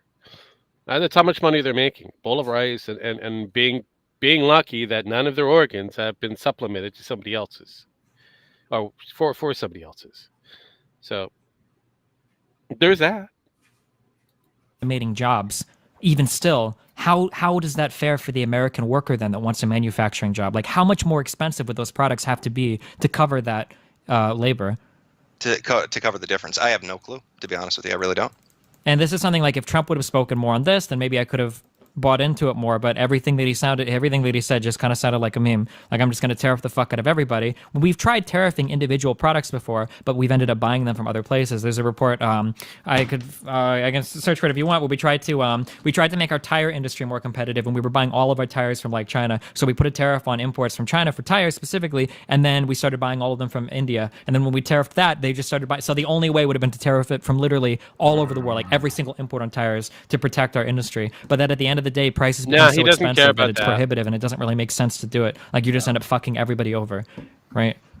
Okay. So do you think that Trump's game with this then, talking about tariffs and bringing jobs back, do you think he's trying to play some kind of an economic mind fuck with these people? Not an economic, he's just trying to appeal to a certain demographic. No, I'm not talking about Americans. I'm talking about foreign companies. We're talking about like China and Mexico, these places that are creating these products. You make it prohibitively expensive for them to bring it in. They're going to be losing a profit. I mean, do you think that that this is supposed to give him some kind of leg up, that he's going to renegotiate something, that he's just going to let the tariff sit and take the money and then reinvest it somehow into these areas in the Rust Belt? What I don't think he's going to do anything with it. There's nothing that he can do. These countries are manufacturing products for us because they're just better than us at it. Like, that's it. Like, there's nothing more to be done there. Everything else betrays how capitalism works. You're just putting artificial price floors and artificial pricing mechanisms to try to disrupt the market. I don't see how there's any positive government action that could be taken there that would be a net positive for the American. Well, who benefits most, I suppose, from Chinese industry, Mexican industry? Are we importing the most, or are other countries importing the most? If you believe in comparative advantage, everybody benefits because it's not a zero-sum game. You have countries that can do some things better than other countries. America does service better than China does service, or Mexico does service. Mexico and China do manufacturing better than America does manufacturing. So the idea is you let everybody work at what they're strongest at, and then everybody gains. Is the idea that everybody is better off as a result of that kind of, policy. No, what I mean is, who are they exporting to? Is China, the majority of Chinese goods, are they being exported to the U.S. or are they? So, I guess what Destiny doesn't fully understand that the actual winner, and again, Jim is a little out of place on this one.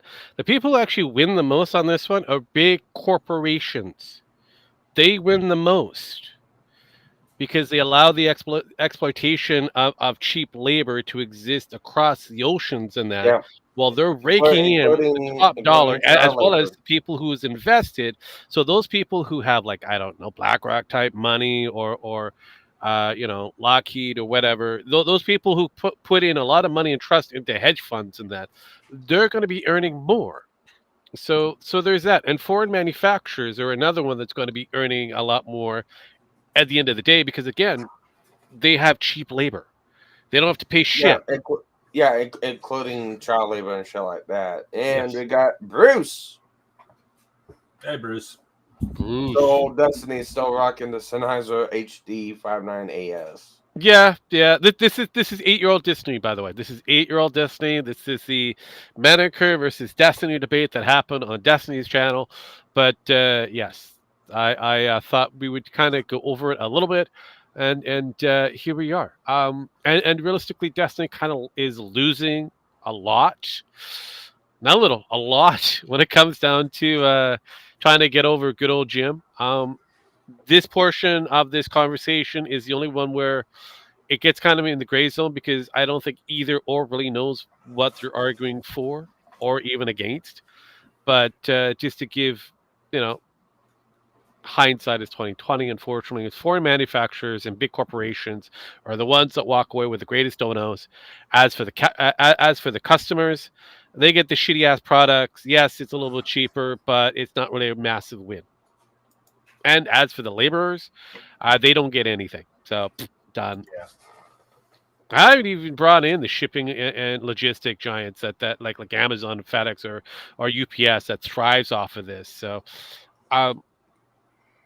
The list is quite vast on who's winning, and you can see by people who've got billion-dollar corporations and have cheap products being sold to us.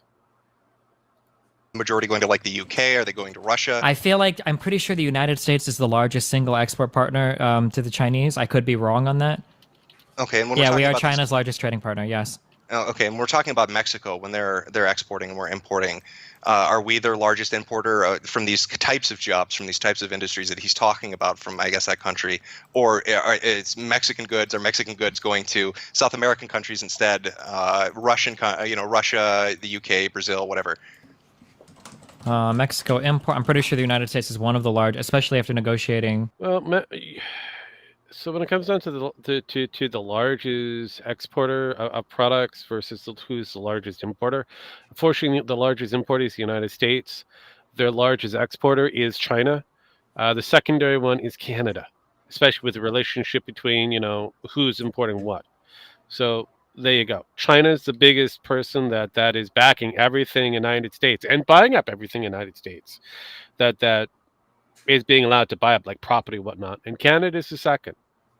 So there you go. NAFTA. Mexico is currently our third largest goods trading partner. I don't know what we are to Mexico. I imagine we're one of their largest. So if we put these tariffs in place on these different countries, on these different companies, what are they going to do then? I mean, if we're the ones taking the majority of their goods, if we're consuming the majority of their goods, how do they compete? Raise prices? Right. So, do you think that he's trying to create a situation where they have to raise prices, these become higher, when they're on the American market, people don't want to pay that, so an American company comes in and tries to compete with them? I mean, we're not just factoring in the tariff cost, we're factoring in them raising the prices when they're sending it to the distributors, whoever their middleman is going to be before it gets put on a Walmart shelf. Well, yeah, but they're able to sell poison because of the factor of the cheap manufacturing. They don't care exactly. If COVID, the Wu flu, was any good example of exactly what products you were getting from China to the United States during the whole COVID pandemic. It's a lot of vital products. Yes. And there's two factors to that whole deal with Trump. The first factor is, jobs for the United States people and stuff like that, and being self-sufficient. Self-sufficient is the major one because, basically, say a war breaks out and China's against us or something like that. Guess what? We got brought to our fucking knees because of chip manufacturing and stuff like that. Mm-hmm. And it's get the shit cheaper from overseas and blah, blah, blah, blah, blah, blah, blah. Yeah, whatever. But spend the money, get the infrastructure, and make it hit. Because guess what? If it ever gets to the point of we've got to isolate the United States itself, we can at least then be self-sufficient and not have the country grind to a halt like it did. You're right and wrong at the same time there, Feather. So, yes, the United States did help fund some of the research. So did the UK.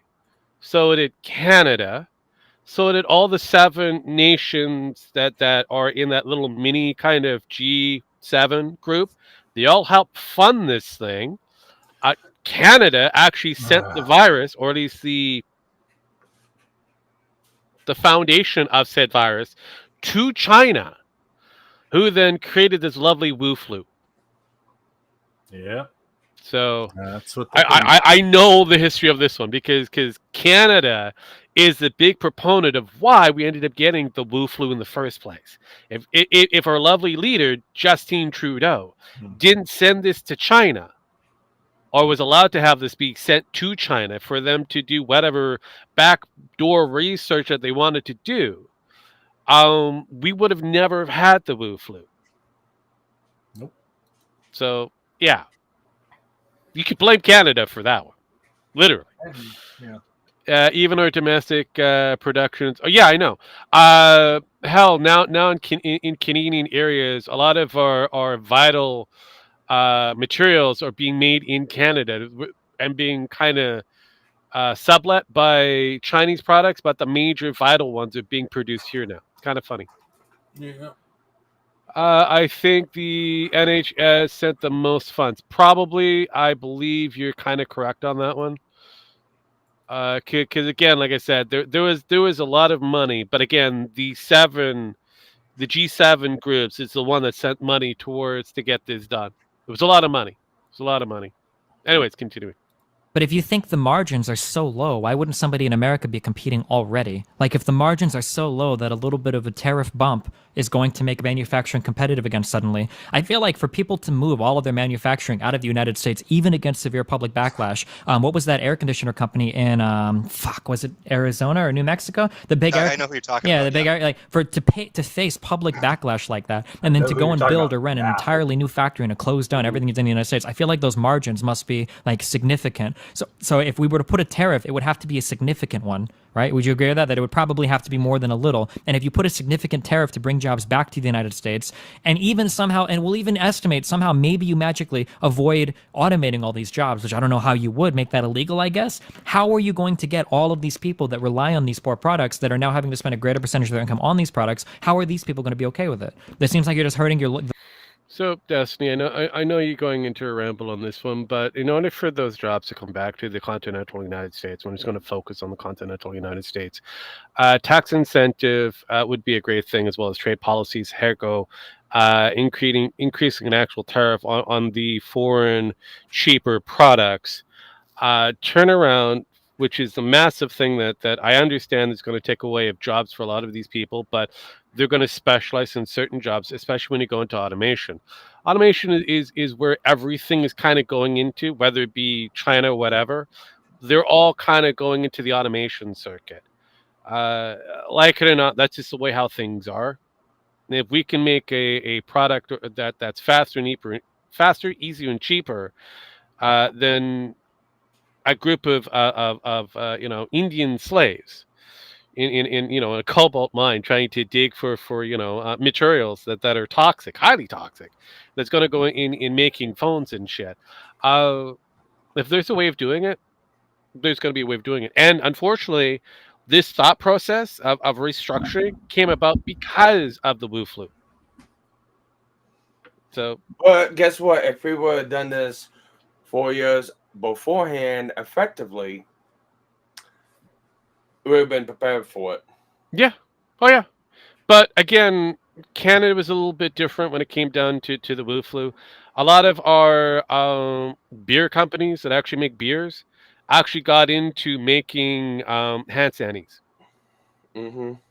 And hell, there was one vodka company that reconverted a dysfunctional, vodka producing plant into a hand sanitizer plant. I was making more bank at that time frame than they were selling the vodka. Just the way it is. And hand sanitizers requires what? Alcohol? Well, if you're able to make alcohol. Right. Let's continue on. I know. The lowest class of citizens at that point. I figure like you're putting tariffs in place, it creates a bit of a domino effect where they're raising prices because they want to keep their profit margins where they are. Mm-hmm. This allows an American company to maybe take, you've got multiple factors. You're giving tax incentives maybe to American manufacturers or companies that come up to fill this void. So they've got a bit of a tax break. This guy's getting tariffed and he's raised his prices. It's now somewhat leveled the playing field. I have no idea what that, these at that point, on top of the other. Yeah, but at that point, you're talking about a very non-Republican, non-Trump idea. You're talking about expanding government and subsidizing an industry. So where is that money going to come from? Because now what you've done is you've moved jobs from China to the United States, and now you're paying for it with American taxpayer dollars. If you're talking about giving preferential tax treatment or subsidies, so now you're like a Democrat. You're just throwing money at an industry to keep it alive and expanding government and doing so, which is one of the things that Trump was supposed to be against, right? I think even in his official statements, he said he's want to cut 2 federal jobs for every one new one he instates. He wants to put a freeze. Oh, that was on regulations. He wants to freeze, I think, all federal funding, I think, for employees, for non-essential employees. I think that was in his thing. I don't have to bring it up again. But like everything that he said in his plan has been pretty big on decreasing the size of the federal government, right? But we're talking about startup companies. We're talking about small to mid-sized. Maybe there probably are going to be large ones that would take advantage of that, and we can talk on that. But he has gone on record, if I'm correct on this, and said that he wants to get rid of regulations for small business owners, for medium-sized business owners. He wants to try to create a more favorable tax system for them so they can be competitive, so they can compete. I get not to oversimplify the issue, but like say you have 2 kids and one is way better at making PB&J and the other is way better at pouring glasses of milk, and they each do this like so much better. Why would you switch their roles and put in a whole bunch of artificial, market unfriendly, capitalism unfriendly policies in place to make them catch up when instead both of them can just do what they're best at, produce more products for both sides, and then take that extra money and invest it into other areas of the economy? I guess I don't understand why you would spend so much money protecting an industry that is not competitive without massive government subsidization that would have to be paid for with American taxpayer dollars. Like, it just seems like... Well, maybe the child that's best at making PB&J, you're saying we've got 2 kids, maybe that kid's from the house next door, and maybe I want my child to be the best PB&J maker. Maybe I want to give them a leg up rather than the kid from next door. Yeah, but then everybody just has less money and everybody loses. Why would you want your kid to try to catch up when the other kid is already making PBJs like crazy? Your kid has more time and more money to do what he wants. Like we would have more money to do what we want, investing in other areas of the economy. If China can manufacture better, like what, Destiny? What areas? What's the area we're talking about? No, wait, we're reinvesting all that money that we got from the free Chinese, Mexican, and Indian labor to go into what? Oh, automation. How weird is that? All that money that we would have normally invested in labor, we're putting it into automation to make the labor what? Oh, cheaper. Because we have machines doing the majority. How do you think we get Teslas? Mm-hmm. And people forget. Yeah, we might automate something in one area like automotive and Tesla stuff like that. Something's got to make the robots. Something's got to walk in the robots. Something's got to maintain the robots. Correct. That's where we go into specialization. You can't automate everything. No, but again, that's where we get to specialization. We are reinvesting all of this free money that we have, while also making it difficult for the other countries that have invested in cheap, easy labor. So, in actuality, we're hurting the foreign market, which is what we want. Yes. Where the foreign market is trying to hurt our market because they know that eventually they've lost. But anyways, continue. Than us, just let them manufacture. We can spend that money and train our people to do other things that we're better at, like the comparative advantages, right? Well, yeah, but you're talking about moving into an entirely service-based industry. Which is essentially what we're... They will always outcompete us then. Exactly, if we're not trying to address it, if we're not trying to catch up, obviously they have a head start. They're going to be way ahead of us on that. So, but what I'm saying is you have that much faith in the service industry that some technology later on is not going to come out that's going to completely make it irrelevant. I mean, then what do? Now we don't have manufacturing jobs and we're fucked in the service industry. Mm-hmm. I mean, that's a pretty big hypothetical. Like, do you think China's scared right now that some new innovative technology is going to come out that's going to destroy their manufacturing industry? I mean... You linked me to an article that said that it's automated at this point. So yeah, but it's still... the industry is still in their country.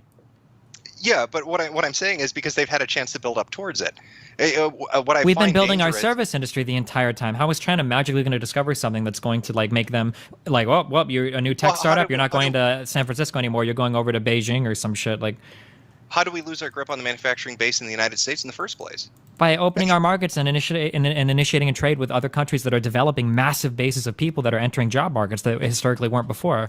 China and India have been massively developing countries for a long time. We used to have all of our own tech people here too, and now we import jobs via the H-1B system, which I think is shit from fucking India. And we outsource a ton of our service industry to India. Sure, yeah. So what I'm saying is we used to be number one in manufacturing. We're not anymore. We've lost that. Mm-hmm. To think that we're going to hold on to this service industry and that we're going to be secure in that and that's going to be the golden next 50 years, I think is wishful thinking. I mean, I think if you're somebody like Trump, and I know a lot of people who like Trump, and I know my parents who love Trump, then you think America is great and America can do great things and America is an awesome country, then what you're telling me is Americans are so naturally fucking horrible at everything that we need to protect all of our industry and service so hard because... Right. Okay, Destiny. If we go into full automation, China cheap labor is gone. The tech dream will take a massive hit for India. Places like Singapore and all that are also kind of getting into this market is going to be decimated. They're going to have huge, really big unemployment crises that's going to be coming up. They're going to be further away into a third world, actually, we'll make it fifth world nation if they are not able to advance very quickly because they can see the writing on the wall. And unfortunately, people like yourselves really can't see that far in the future, it seems like. Just me. Just rambling. Anyways, I'm going to continue. Because if we don't, we're going to lose it to everybody else in the world. I don't know. That kind of sounds sad to me. I think that it makes sense for a nation to have its own interests at heart. I don't think that that's an unfair statement. I think that putting its own citizens first ahead of other countries' citizens isn't a terrible thing to say. I think that trying to create a situation where people in the United States have jobs and a secure living isn't a terrible thing to say. Yeah, but a lot of those comparative advantages come with that too. Like the fact that we get industry or that we get so much manufacturing from China means that poorer citizens don't have to make as much money to be able to afford clothes, or that they are able to spend a greater portion of their income on things like entertainment. Even poor people in the United States largely have access to the internet and computers because a lot of this manufacturing is done in China, and you can buy a fucking crazy-ass cell phone with 4,000 times more power than the space shuttle for $300. A lot of that is the result of these manufacturing jobs being available in these countries. No, I saw that. So, yeah, Ray just got declared war on me for showing him that picture. It's like, you know what? So don't shoot the messenger. Shoot the person who's putting the yarmulke on. Look, it's all your fault for presenting him that piece of glorious, vicious. vision, the lovely because I can do it so efficiently. So wait, are you saying that you think the guy that doesn't have a job is happy because the Chinese manufacturer can make him, Foxconn can make him an iPhone that only costs $200? You think that that's a good trade? That you think hold that up, he's hold up. iPhones that only cost a couple $100. My God, what world are we living in? Isn't the current iPhone like $1,200? Something like that. And it's still using the same fucking products. I mean, it's changed its case and how it looks, Rogue. Come on. And now it's covered in glass that breaks all over when the phone breaks. I feel like an Android company tried that once and realized that that's a bad idea. Yeah, we never said they were smart. He's satisfied if you came up to him and said, we can, give you a $200 iPhone and no job, or we can create a system where you're going to have a job, but that iPhone's going to cost $300. No, but do you think that all the people that worked, or all of the people that have to spend like a huge amount of money on shit products are happy? So I think that's how much it actually the iPhone costs. The margins of the iPhone are so low. I think it's like $245 to make the iPhone total, and then we sell it over here for 7 times.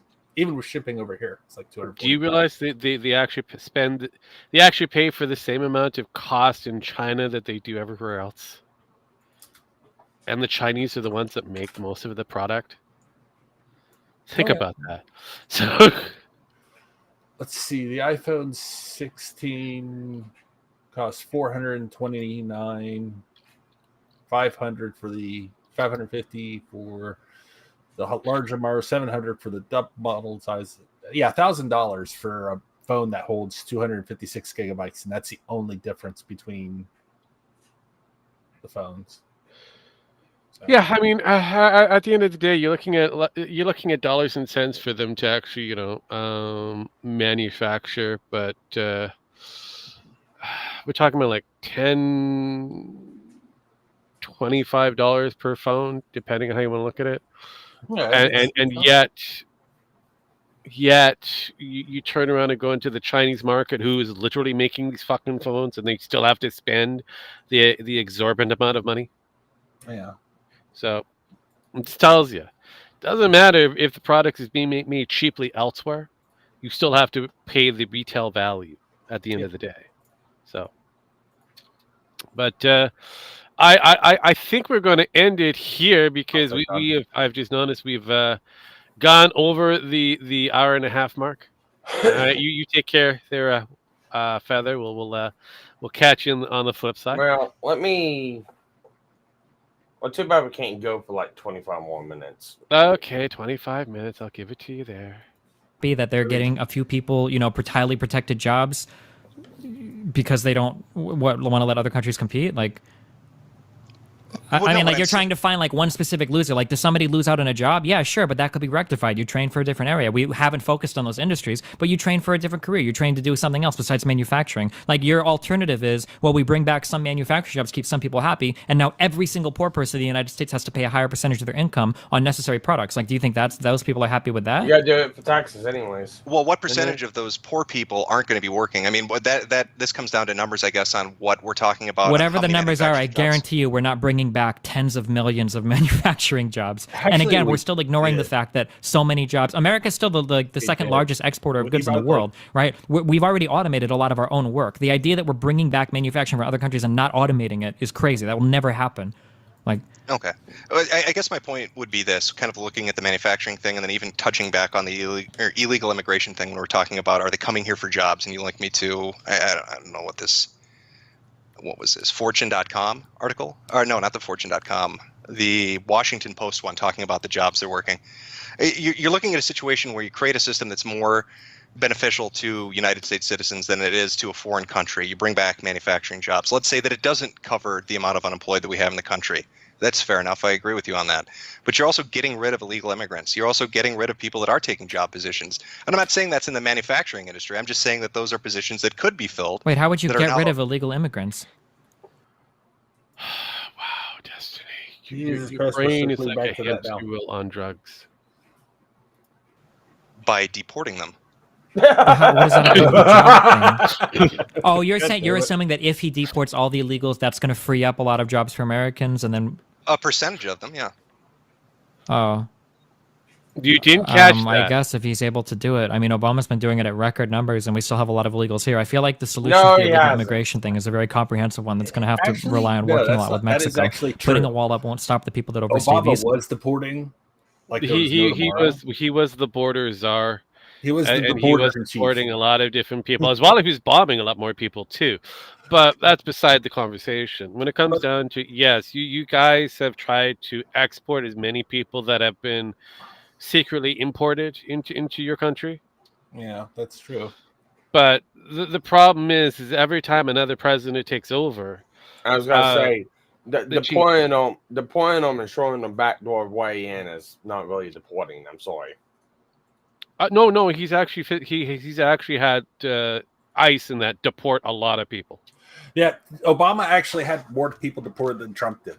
The thing is, Obama had 8 years. Trump had 4 years, so yeah. And Trump was actually had it set up to where the deportation was actually pretty legit. Yeah, but time out. Just because you deport them, you just show them the backdoor way in because the border was never secured. So they didn't do anything. So again, bravado talk. Okay, we're gonna shoot you out. It's kind of easy to throw the dog outside, but if you don't close the fucking door, the dog's gonna run back in. Dude, when it comes down to Obama, for his 2009 to 2016, we were looking at somewhere close to 3 million and growing. He also had ICE that had a huge conviction rate of 96%. Not just a slap on the wrist, go back over to a conviction rate of 96%. And then he deported them after they got out. So cool. Still doesn't mean shit. You don't fucking. A lot of them couldn't get back in illegally. That's because a lot of them were sent back to South America. They didn't have the money to get back in. So we're talking about being sent to places like Argentina, way farther from their actual destination point. So yeah, he is considered the border czar.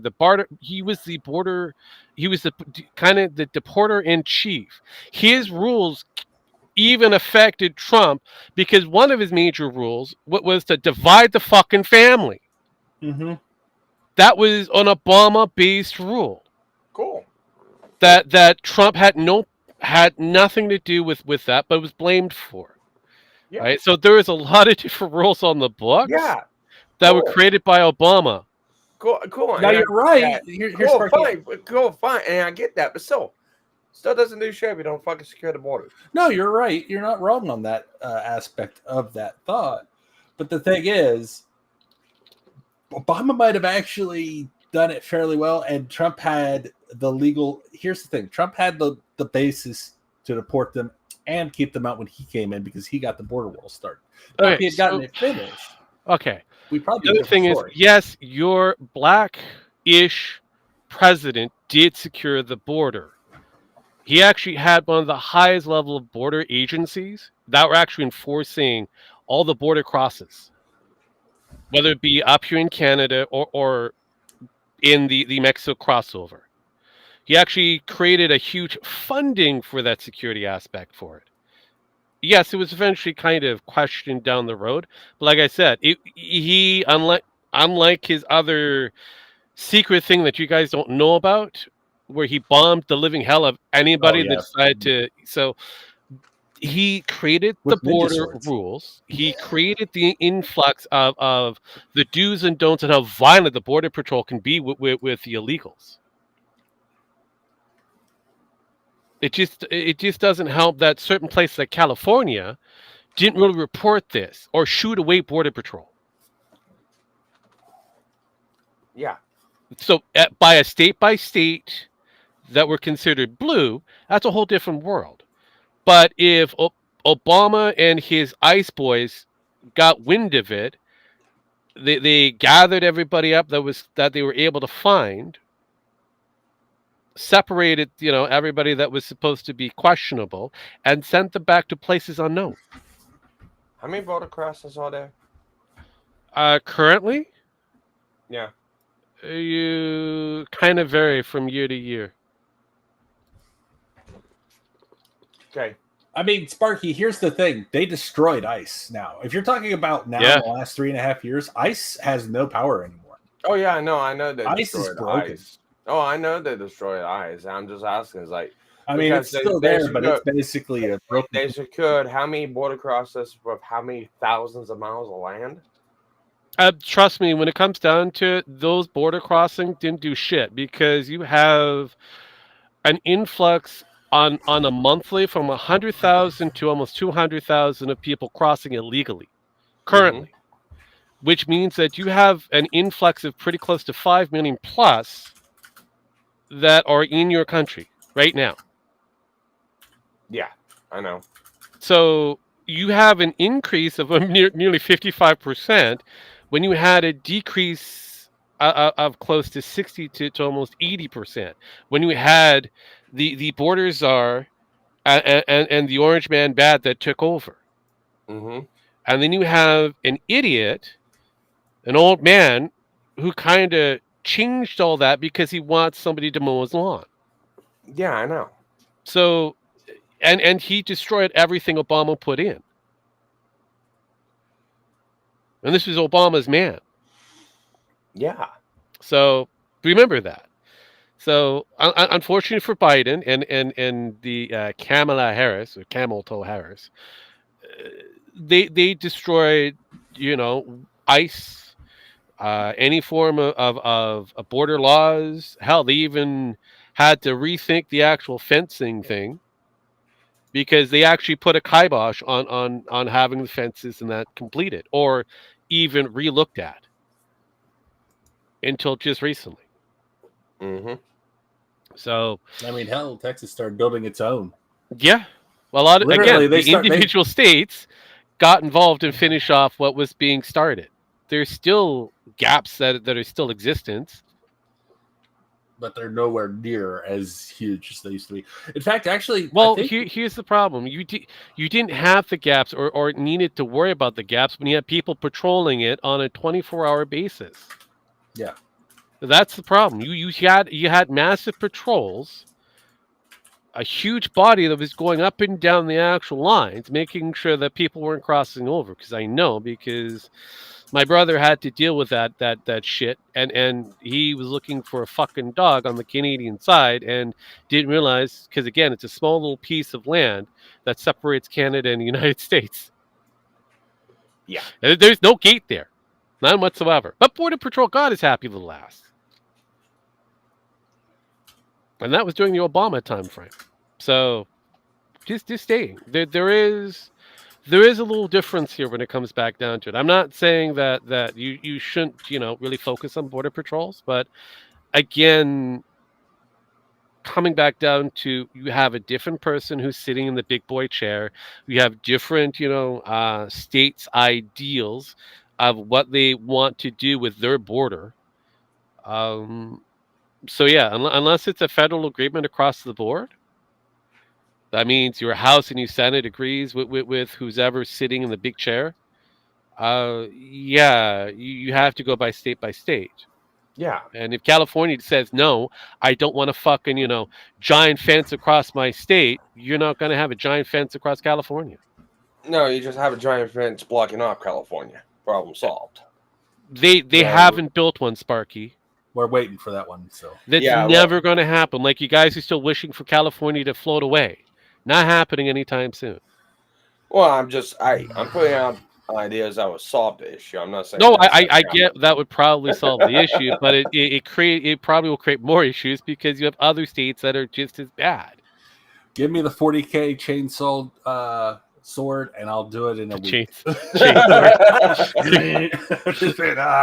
gonna go through it someday. No. I'm sorry, but you want the straight steel. It does better. The straight steel. Oh, okay. Yes. It's good tennis steel all the way.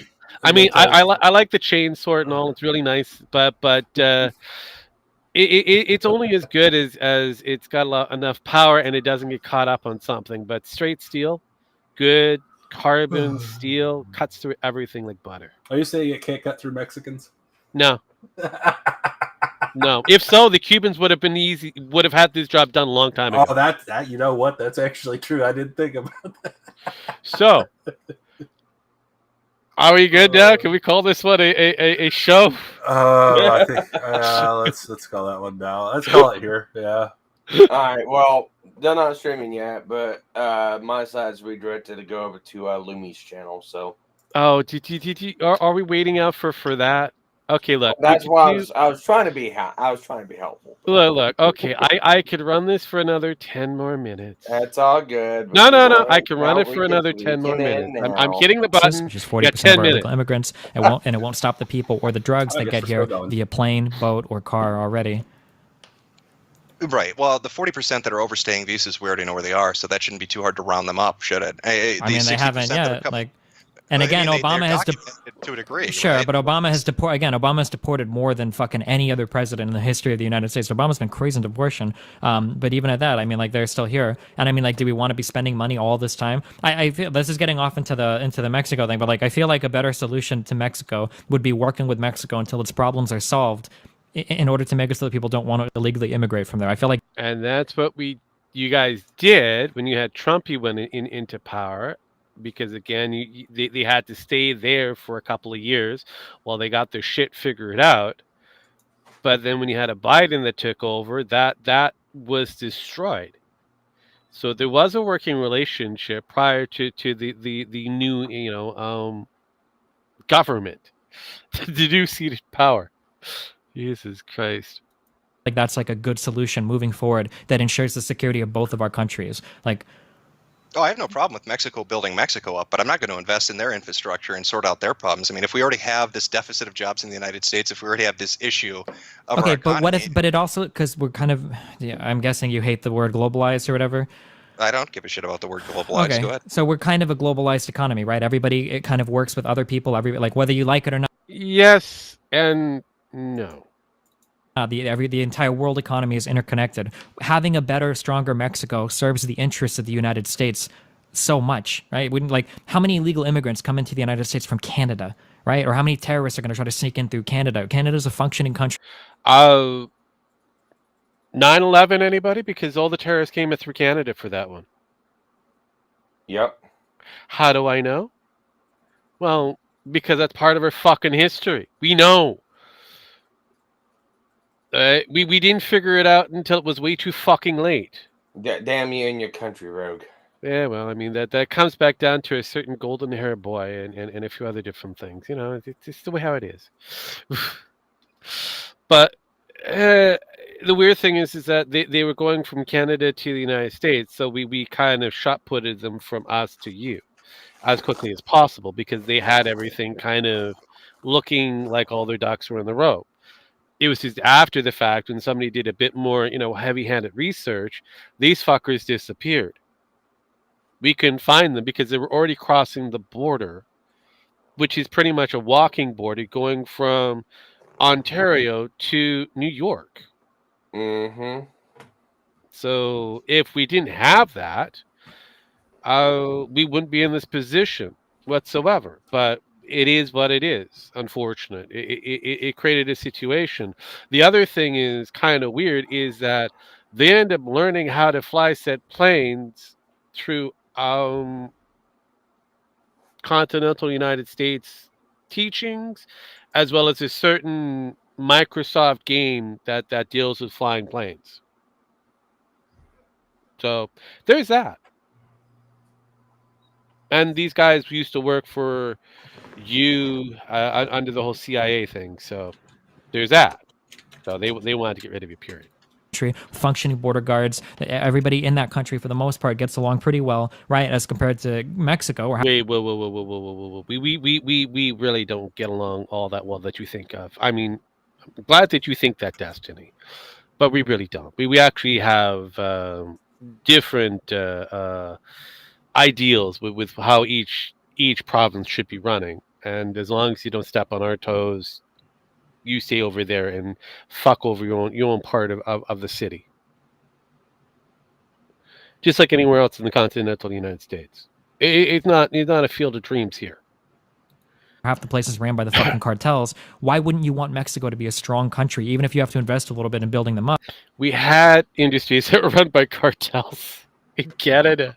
The maple syrup cartel. Yes.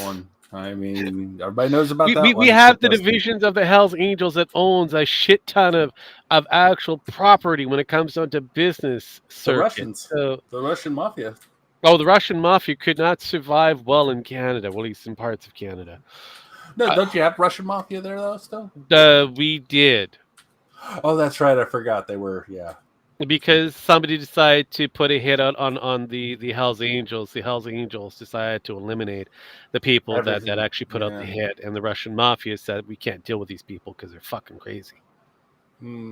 So they... when Russians say you're crazy. Yeah, they're like, we're gone. So... They literally put us through a blender. Nope. Yeah. So... Yeah, we have different operations that are running. First Family, we have the Maple Syrup Cartel and a few others. Hell, even our government is considered a cartel. Kind of weird how that is. But anyway, continue. Up so that their border is taken care of, so that people aren't fleeing en masse. The border isn't taken care of. We're trying to prevent a lot of Americans to come into our country. Let alone trying to keep our citizens in our country. Your Canadian Mounties are actually pretty good at that. We found out. When they're doing what they're designed to do, most of the time they're spending too much quality time trying to look for something to do. So, agrocesis and all that kind of stuff. They need to know where their place is, and that's watching the border. And if they're not doing that, then they need to remember that they need to watch the border. Us illegally immigrating over here so that people aren't running massive, drug schemes up here into the United States with the help of the government doing it sometimes, because a lot of the cartel people get paid for that. Like, what is the feasibility of that, though? And what is the investment we'd be talking about? It's ludicrous to think that you could invest that much and get involved that much in Mexican. First, Mexico is sovereign. There's no guarantee they're even going to let us interfere in any way that would be beneficial to us or them. Next, you have to deal with the mass amount of capital you'd need. As much capital as you would need to build a wall spanning the entire border, maybe? Actually, it's much cheaper. Well, at least that we know has a beneficial effect for us. But we don't know if that has a beneficial effect. We're speculating that we know that Mexico being in Mexico. If Mexico was as built up as Canada, we know that would be beneficial. You're crazy if you're talking about the United States investing in Mexico. Not necessarily investing as much, but if we are going to invest any money at all, why not put it in a positive direction that we know will help us, rather than fucking the country even more, trying to even more? Like we're well, I mean, it's a lot of wishful thinking, because where's the Mexican government currently when the cartel still runs them? Well, I mean, look at right now. Well, look at right now. It's like what money we invest. I know this was like 8 years ago, but look at right now. It's like we're investing money into like Ukraine, Palestine, all these other fucking places to help them out. They're devastated because of all these bullshit events that they caused themselves, but yet administration just dropped the ball, said, oh, we're not sending any more federal aid or help or anything like that to the states devastated by Helen, because of the simple fact of, we always sent them something which was absolutely fucking nothing, and you got towns wiped off the fucking mouth in North Carolina and other places. So but I mean, Sparky, at the end of the day, it's the Americans. They really don't care, because a lot of them are white. That's I'm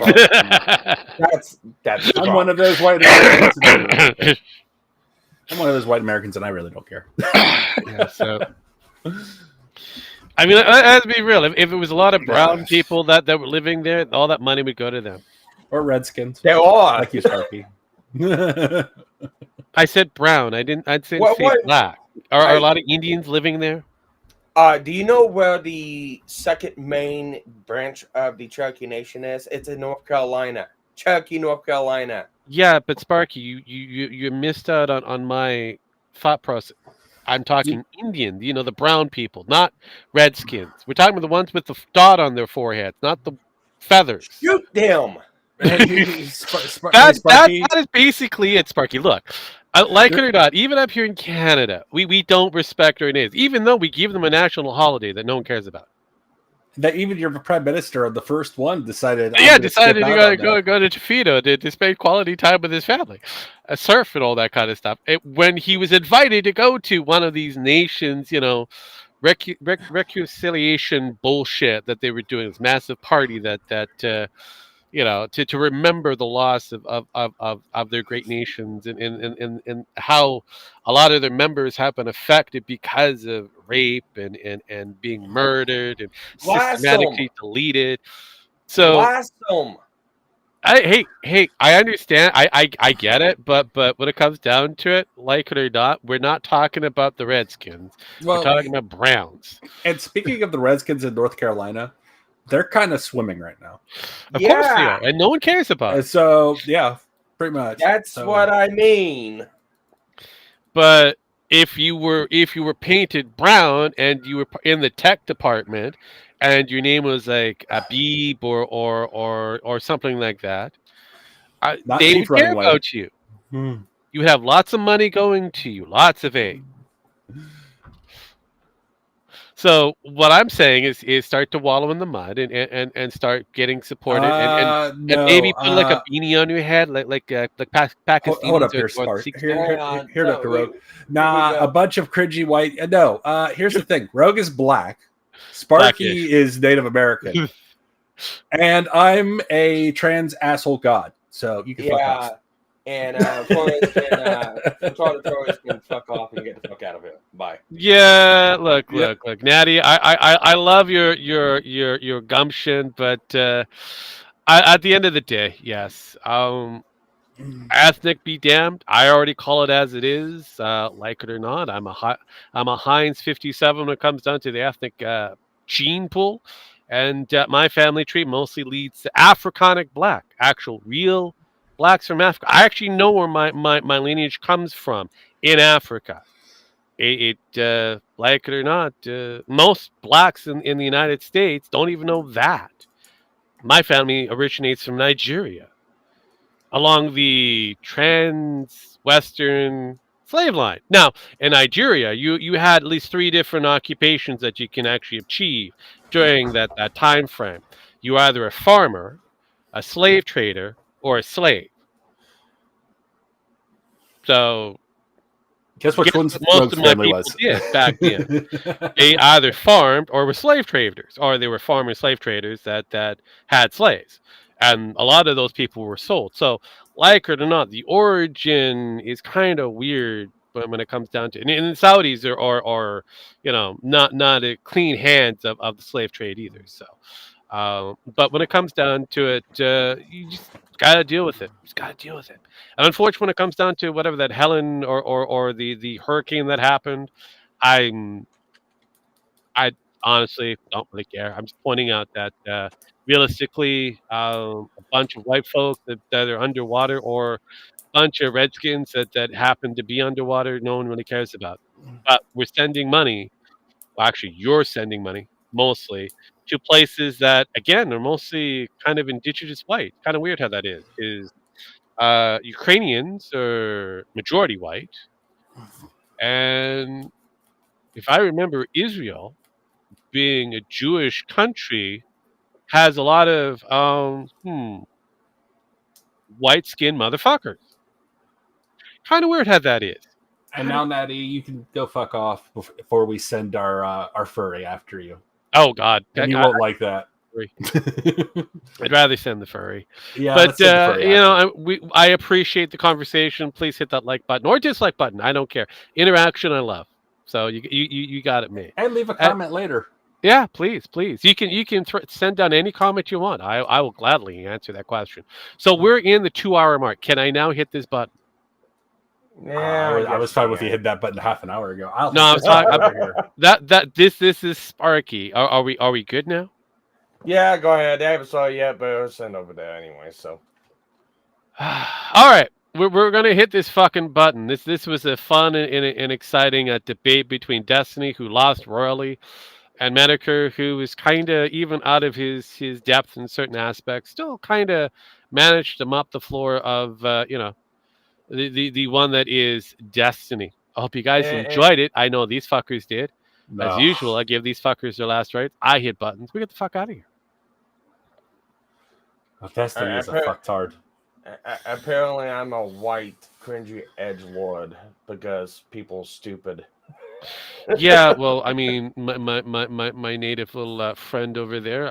Just remember, you got to paint yourself white, and people will forget it. I guess. Night, motherfuckers. I'm also God.